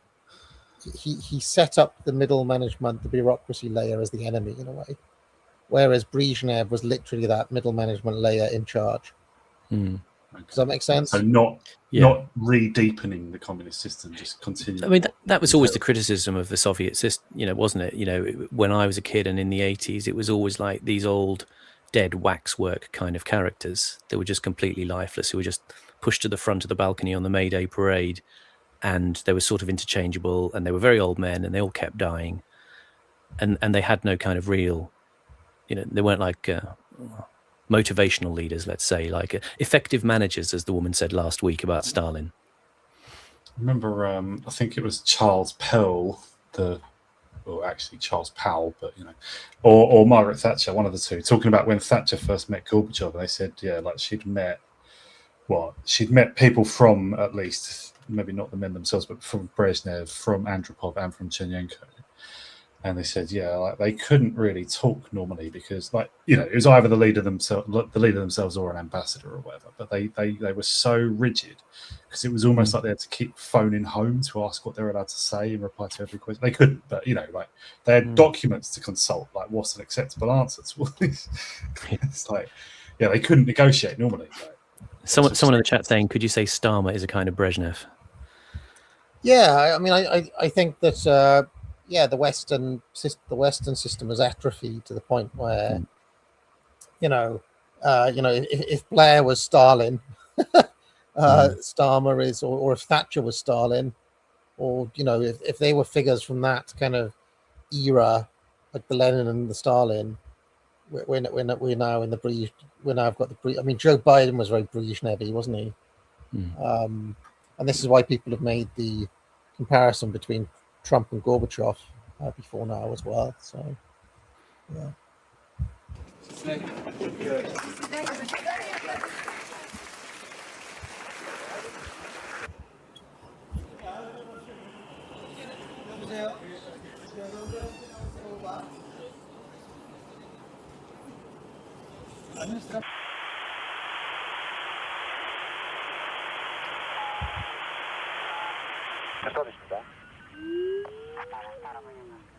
Is this photography?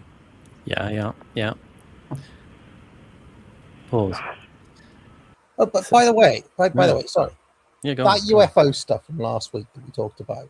I happened to watch. I was back in Wales on the weekend, and my brother was there, and he put on some of the stuff that has been released by the FBI. And I'm like, there's hours and hours of this stuff. Not a single one of them is caught on like high definition HD. Every single last scrap of it is a grainy dot. Like even now in 2026, that can't be right.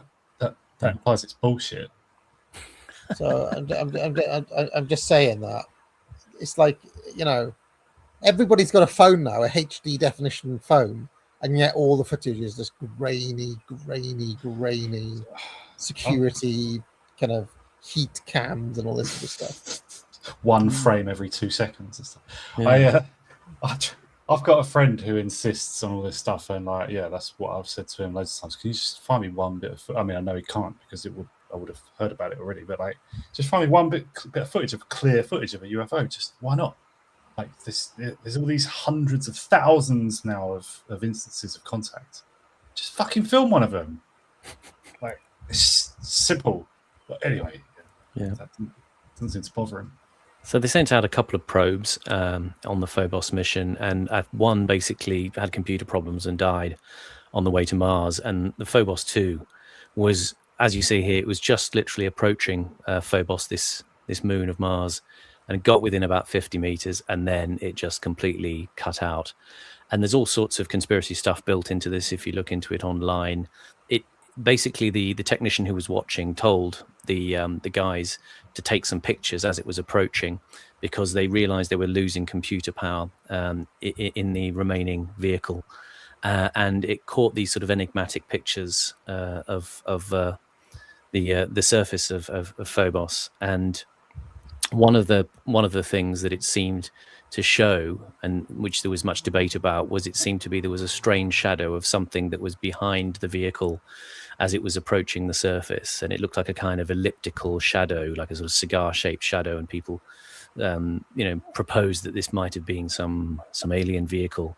But by looking at the sort of the size of the shadow based on the picture, the vehicle would have been about 15 miles long, something like that. And there was also a picture on the surface of Phobos. I think it was the surface of Phobos of what appeared to be a monolith.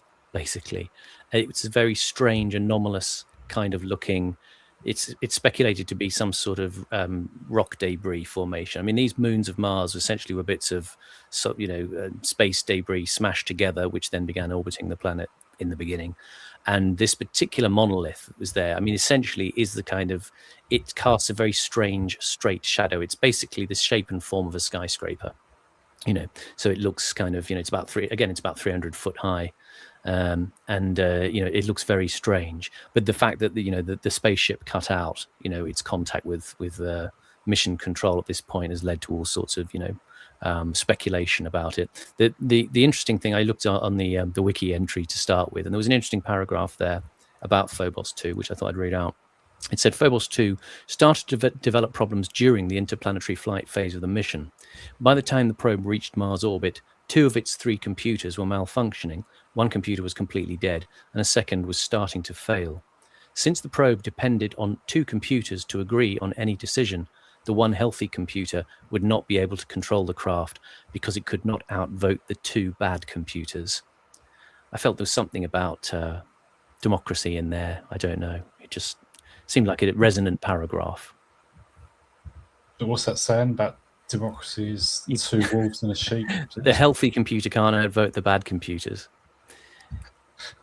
It's 2 bad AIs going after Grok or something. It just sparked something in me when I read it. I thought it was something about this idea of, I think Curtis is using it as, the Soviet Union was heading on this unknown trajectory towards this thing, and then suddenly it just cuts out, and things just don't work, and you're in darkness, and it's all very spooky. And where does it go from here?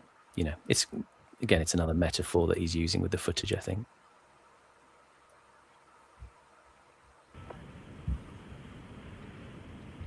Unknown territory.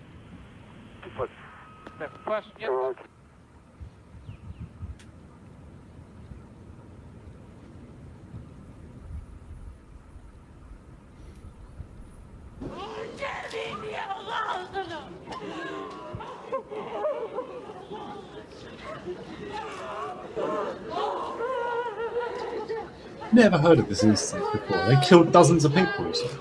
About 20 people. Wow. She doesn't look well. Never heard a word about this.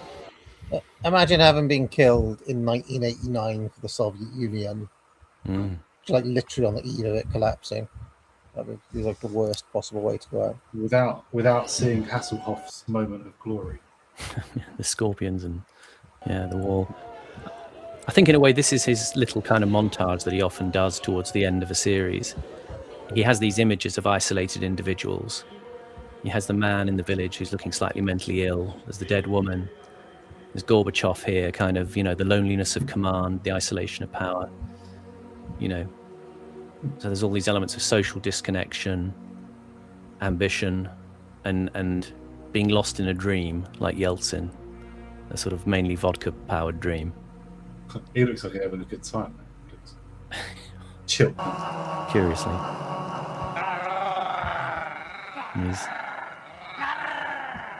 Maybe Yeltsin varied it that day and had a Valium instead or something.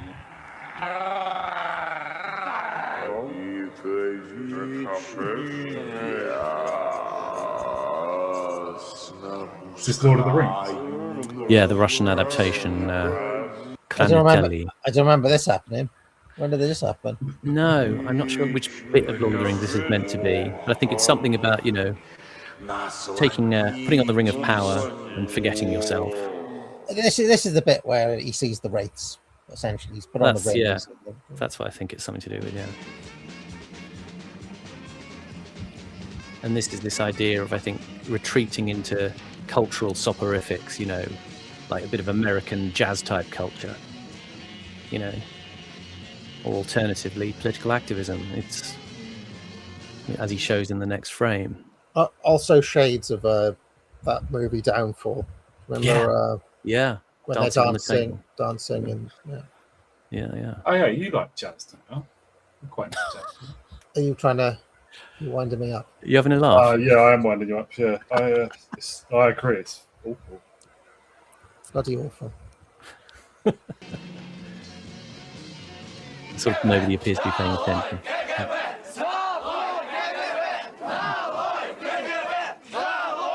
I do like that Kind of Blue by Miles Davis. That is actually nice.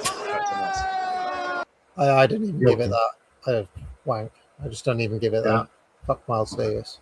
The first track. I don't want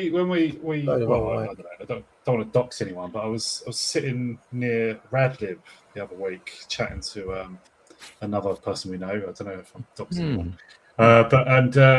They just immediately, like the moment they started talking, they just immediately got into Miles Davis. I was like, "What? You two are big? They're both big jazz fans." Yeah.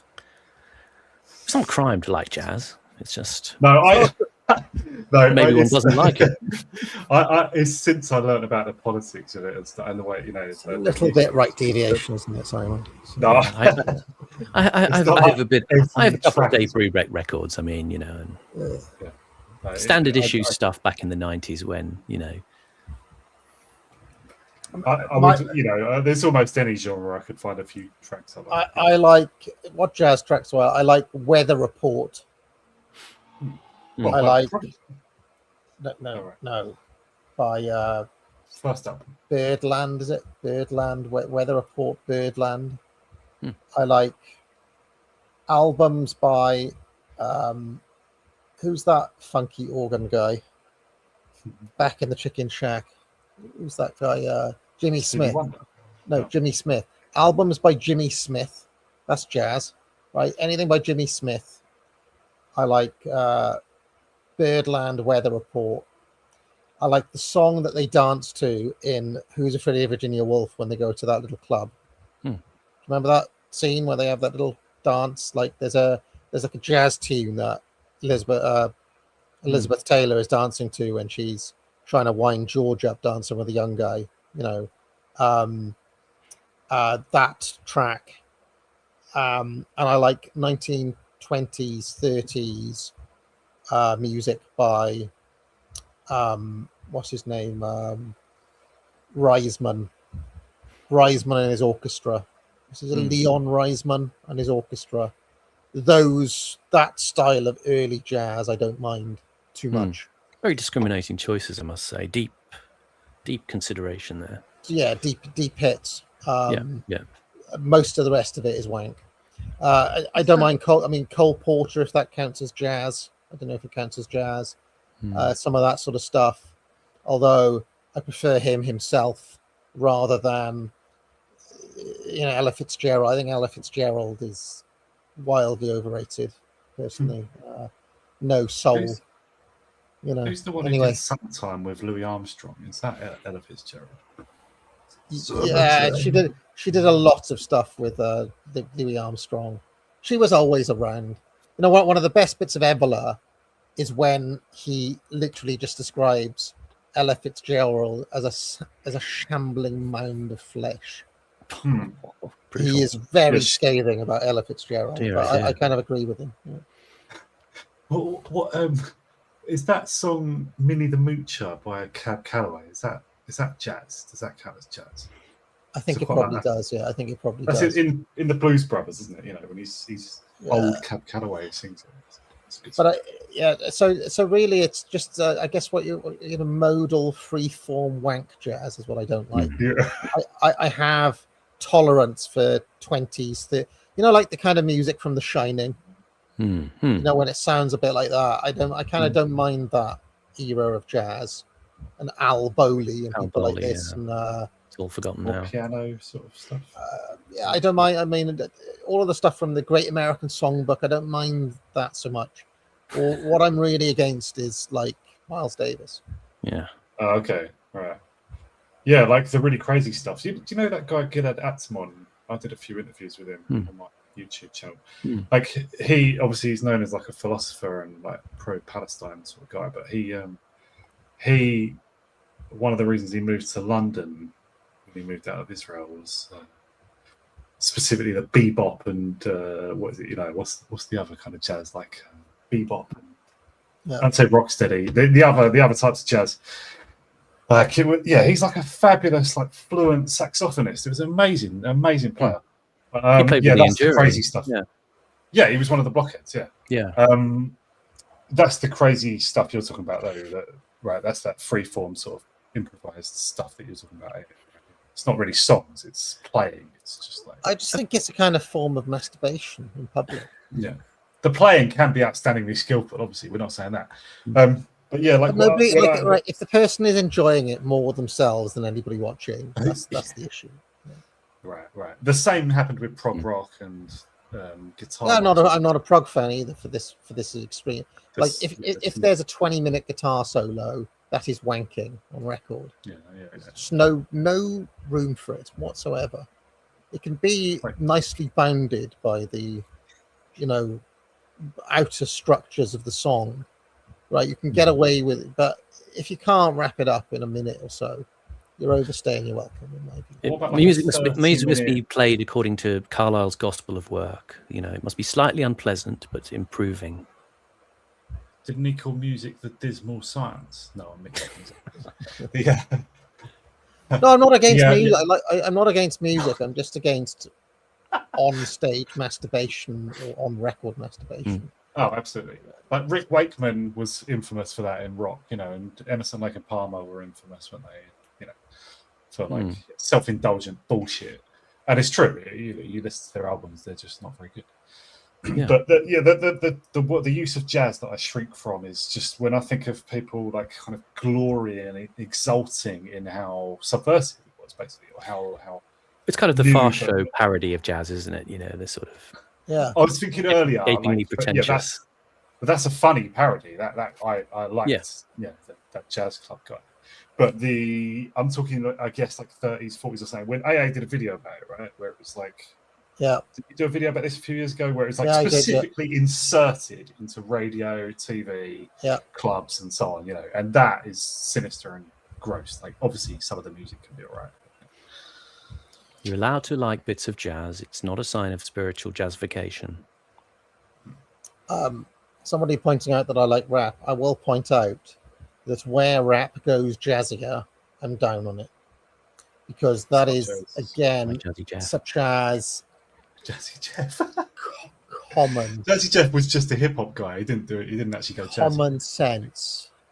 Or when it's always when they get a bit more soulful and it's like, they're finding themselves. Now more jazz influence has to come in, and they've kind of turned to love music, right? therapy, which means they're not shooting each other up and gangbanging, which is what the heart of rap should be about. You know, they've ascended. You know, they've ascended to kind of more spiritual matters rather than the raw form of rap, which is men aggressively saying how they're going to kill each other. Whereas you want the manly side. Well, I think I think the elements of rap should be there's a braggadocio element, whether it takes the form of I'm better at rapping than you, or I'm simply better than you, so therefore I'll kill you, or I'm better than you because I shag more women. You know, it is not a form that lends itself to high art.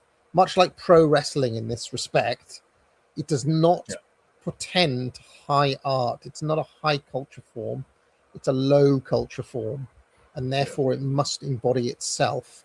And when it has pretensions to more, it tends to not to go well. I would say that is also true of pro wrestling. The heart of pro wrestling is two men battle it out for who is better. If you try to make it high concept, it becomes wanky. The kind of wrestling version of jazz was when Shawn Michaels said "I love you" before giving the super kick to Ric Flair. Now, I absolutely love Ric Flair, okay, but that was self-indulgent wank. It was self-indulgent. That was the equivalent of doing the noodling solo in the middle of a wrestling match, and it was wank. Sorry, Shawn Michaels fans, but that was wank. All right, let's carry on.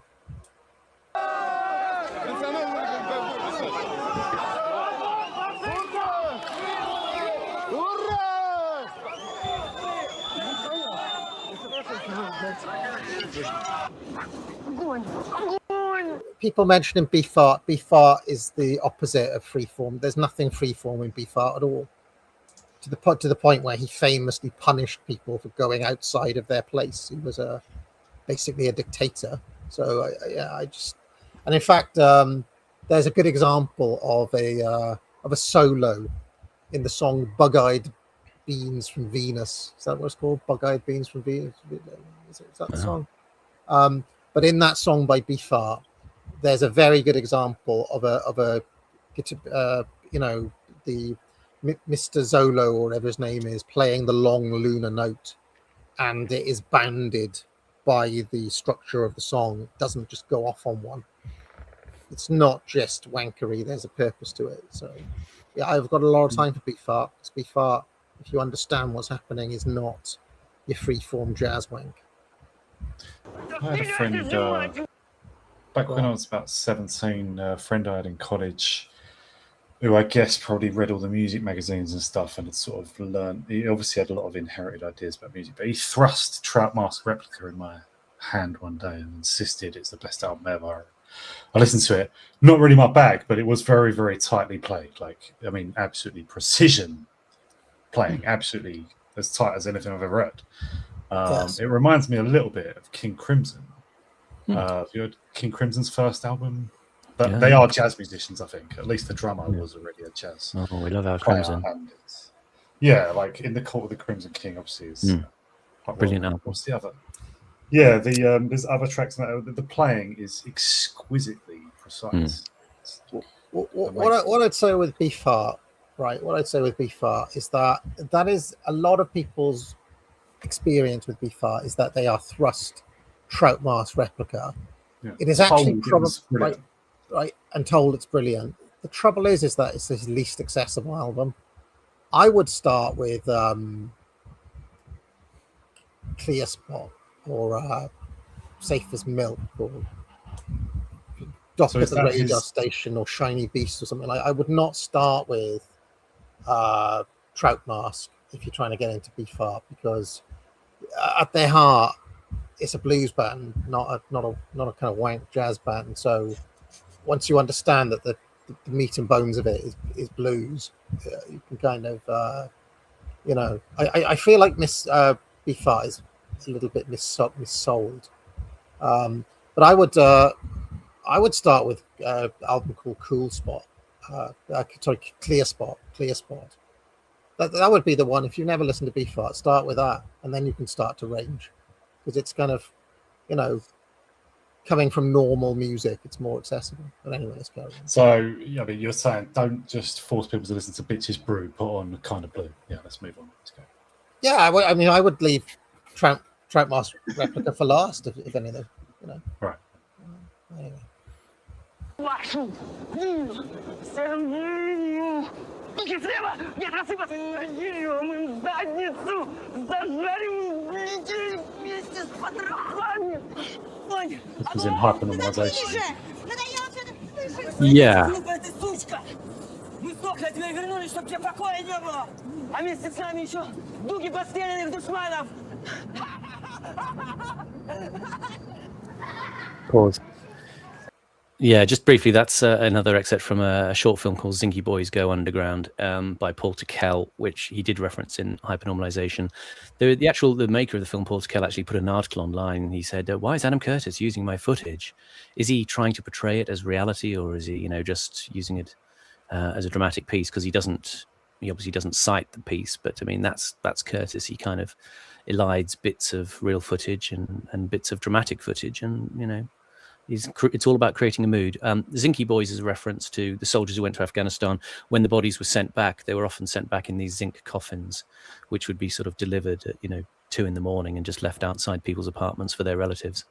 And it's about these guys who sort of form a little crime gang on the underground in Moscow. I think Curtis is talking about, people kind of, as they're chased out of Afghanistan, and they come back and communism has collapsed, people are kind of going mad with this sort of new market shock therapy and social decay. And this little girl who's going to come up, she's going to recur, a little girl called Natasha. This is from a documentary called Russian Wonderland by a guy called Colin Luke. This was done in 1995. And basically he just went around Russia and he gave people video cameras to play with. And so he gave them to families and individuals to just sort of film their lives.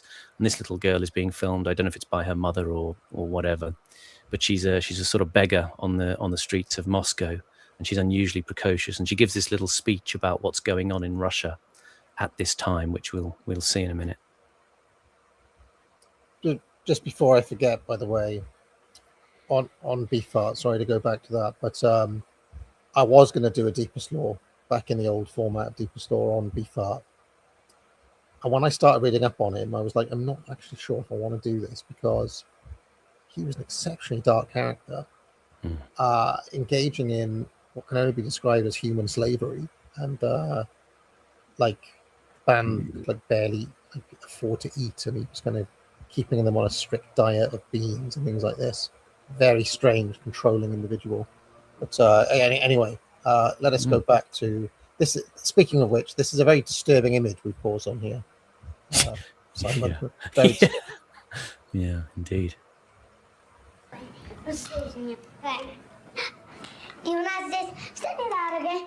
В оптом и в розницу продаются все. Ты в столе японский, дранский, потому что-нибудь, что он нравится. Покупайте что-нибудь и goodbye, say. Pause a second. Seems that our we got Madman96 in the chat says awesome impromptu music discussion. DL undefeated. Like, people are actually really enjoying this like little interlude into music, which is cool. Loads of people love King Crimson. Yeah, seems in the chat, and you do as well, Simon, right? I do like, well, especially that first album. I'm not a huge expert on King Crimson. I listen to bits and pieces now, but the first album, I played it on heavy rotation for a long time when I heard it. I mean, it was only a couple of years ago, and I thought, why have I never listened to this before? It's an essential album in the Call of the Crimson King. It's just fantastic. I listened to that one a lot as well.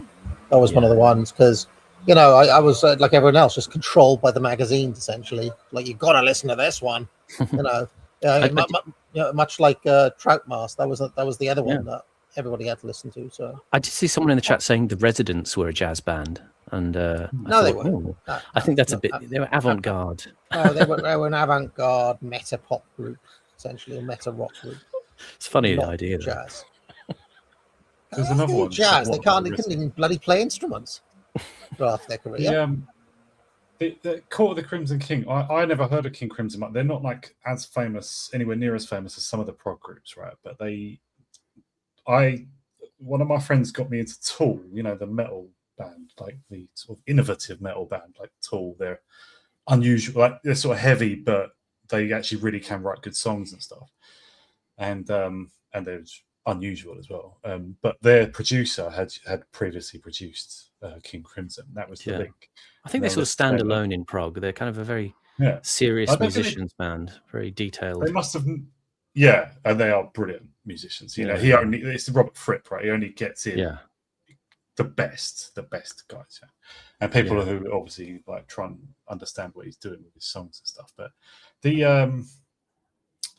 I can't remember what I was going to say about that. Oh yeah. The only like I don't think they put singles out, and you don't hear of them touring much or big places anyway. But they were once on Radio 2, and for some reason I was listening to Jonathan Ross on a Saturday afternoon, and he played the whole of the track in the Court of the Crimson King for like 15 minutes or something, and that was unusual. But it's a brilliant album. In my mind, King Crimson are like the main prog rock band. Who were the bigger ones? They are. Well, Pink Floyd, well, oh right, okay, yeah. Well, if you count them as, well, they could say they're blues. Well, I mean, Pink Floyd is prog rock. You're saying? I'm not sure. I mean, if you had to categorize, I don't know. It's more psychedelic. I wouldn't have thought. I mean, my mind goes to. I liked a band called Renaissance. You hear them? No. They were around from that kind of in that same period, but they're much more kind of loving in a way, like hippie-ish. Trying to think, like Yes, are they? Yeah, like, and people saying Genesis and Caravan and you know, the kind of what was it, the Cambridge scene? Is it? Yeah, that was probably. You know, ELP, sort of Emerson, Lake and Palmer, sort of Rick Wakeman's. Yes, Yes had a constantly changing. I think it just feels King Crimson kind of stands sort of on its own in amongst that, because they're just, you know. Well, King Crimson dabbled in like heavy metal riffs as well in the 70s. They were way ahead of. Does Steely Dan count as a prog rock group, or is that? No, I think they were sort of more of like a jazz influence. There is actually then veering into jazz rock or something like that, is it? Yeah, Gentle Giant, my friend Hector Drummond's favourite band. Yeah, Canterbury Scene. Sorry, not Cambridge Scene. What am I thinking? I'm thinking of Pink Floyd being based around Cambridge. Yeah, Canterbury Scene. Beg your pardon. Right. Old man memory. But I noticed amid all the prog chat and Captain Beefheart references, Harry Flashman in the chat put Joey Beltram, Energy Flash. Do you guys know that track? No. There's nothing to do with jazz or prog. I feel like a Beltram. I don't know if it was that track, but a Beltram track made it to the 90s bangers better than Madonna that I put out. Oh right. Whenever that was. Energy Flash, I think, is one of the very top few dance tracks ever made. It's absolutely fucking storming track. I just recommend everyone put that on after the stream. Yeah, I want to see what people think. It's like almost evil sounding, but in a good way. Like, I don't like harsh dance music or anything. It's like menacingly clubbish somehow, menacingly ravey, like, but in a good way. Like, it's good. I love it. So, someone in the chat saying, "I bet I'm older than you, effers," and I never listened to Pink Floyd. That's because you're not a radical individual like me. You're an individual. I should say that you mentioned Rick Wakeman. I recently put on in the car Six Wives of Henry VIII, and AAA really got into the track Anne of Cleves. And in fact, this was when we went to Hever Castle, because I was like, we're going to Hever Castle, so I'll put on the Six Wives of Henry VIII. The missus was very scoffing. She was like, this has nothing to do with Henry VIII. He just had a bunch of music, and he just, he didn't think about it at all. But anyway, she really got into Anne of Cleves, and basically for a period of about a week wanted it on repeat over and over and over again, which is a little bit unusual, but yeah, she very much got into the track Anne of Cleves, so I thought I'd mention that. Anyway, there's minutes left, guys. There's minutes left. This is the outplay sequence, actually, so yeah, just let it...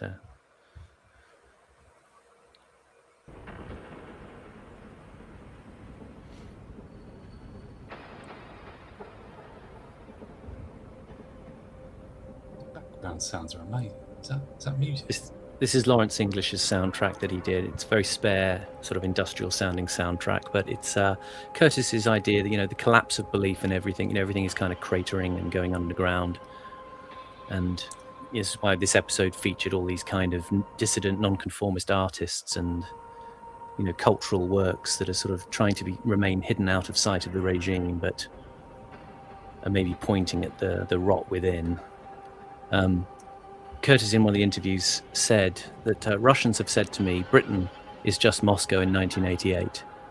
I do have a sense that this also feels like a place in the very final days of empire, the same strange nostalgia, the same dark pessimism about democracy, and that feeling the ground is now starting to move quite rapidly under our feet. Beautiful. Yes. Just thinking now, Jethro Tull, are they prog then? Oh yeah, because I like them. Very good. Aqualung. With this little flute, you know, that's a very cool. I mean, they've got a couple of really good albums. They have. Yeah. Thick as a brick. Tree, I think, are another prog group that people cite. In. They're one of the categories. They're kind of late 60s bands, really. Kind of going into the early 70s, like they're kind of coming out of that. Seems like Crimson King was that. I think it was about 68 or something, 69. Sort of a brief kind of flourishing period, it seems. But there are those who know much more than me. Uriah Heep, I feel like they were around. Did they become? Some of them went in a metal direction. That's right. Yeah. Some of them went in a kind of folk direction. Uriah Heep were at metal festivals. I know that sort of heavy metal scene. That they met. Yeah. Some of it goes off into metal. Some of it goes into like Steely Dan style jazz stuff. Some of it goes into like Genesis, I guess. Basically. What about Marillion? Do you know that's Marillion? heavy metal. You'd call that heavy metal? Nah, that's not heavy. They're not. Well, just heavy rock then. Okay. Something. It's not. Some people call them prog rock. It's not right. They're 80s, 90s. Marillion is the most uncool band in the world, I think, but I like them. So I do have some breaking news, which is that they're saying that Reform are going to be running a new up and coming MP. This is actually a left meme. The left have not taken kindly to Blair's intervention. That's interesting. Chris Brymer says, "Will you sell out the channel and go full shill for Tony if he was appointed to sort out the country?" I'd support him. I would personally support him if he was Lord Protector, and I've said that many times. Jamie Smith says James O'Brien was having a full-on breakdown on LBC this morning over Blair. Oh my goodness, I've missed that. But maybe I'll have to catch up with it next week. The Vo says nicotine absorbed through the lining of the mouth, gums, and tongue, etc. The Vo is not letting this go. Listen, mate, it doesn't matter because look. When was the last time I had a cigar? I had a cigar on Saturday with my brother, a little H. Upman 20-minute job. I haven't had a cigar since, and I could go the next week, the next week, the next week, the next month, the next year without having another one, and it wouldn't matter. So you can tell me about nicotine as much as you want. The fact is, it's not addictive. It's not a habit like a cigarette or like being addicted to porn or being addicted to drugs or being addicted to whatever else. I would say I'm more addicted to fucking Coke Zero than I am to cigars. It's not an addictive thing. Now, that's not to say people can't get addicted to it, but what are they getting addicted to? They're getting addicted to, I don't know, maybe the feeling of pulling something up to their mouth or having the thing in their mouth or the routine of it or something like that. But the fact is, you just don't need it. And I smoke a decent amount of cigars too. But, I mean, to prove it's a point, what's the date now? It's the 27th now. It's the 23rd was the Saturday. Let's just say I'll go for the entire week. So that will be, 10 days by next Wednesday. That's the 3rd. On this show, I'll say, well, it's been 10 days now. Do I have an overwhelming craving for a cigar? No, because it's not addictive in that way. That's what I'm trying to explain to you. RG counts as a new member. Thank you very much, sir, for joining. Chris Primer says, I heard some teachers were paid in flower pots during the collapse. Flower pots. What, the Soviet collapse? Yeah, I think I mean, that's what there was the idea that people in the factories were using the wares that the factories would give them in lieu of money and trying to sell them on the street to raise funds. It's possible. And Cheesy Soap says Nick Cage and the Bad Seeds are good. Yeah, well, Nick Cave. I'd love to see Nick Cage in the Gad. Can you imagine Nick Cage? That would be a hinge because Nick Cage is crazy, isn't he? That would be just amazing. But I wouldn't call Nick Cave prog. I call him Southern Gothic rock. Is that basically a Gothic, alternative Gothic or something like that? Yeah. That's basically his niche, but he has some tremendous albums. Is he Australian? I Yes. think he is. Yes. I think he is, yeah. But and he did a track with Kylie Minogue once in the 90s. I would go as far as to say there are no bad Nick Cave albums. I'd have to he has a credibility that extends over time, yeah. quantify that, but I mean, he's from the start, I would say, I mean, pretty much, I mean, looking at his catalogue right now, I haven't really listened past Dig Lazarus Dig. That was the last one I paid any attention to. But up until Dig Lazarus Dig, I can't speak to the last four. I'd say there are no weak albums at all, from Here to Eternity in 84 to Dig Lazarus Dig in 08. That's a pretty good run, you know. Like 10 albums in there.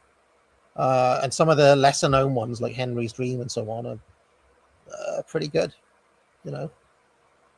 Anyway. Yes. Where can people find you, Simon?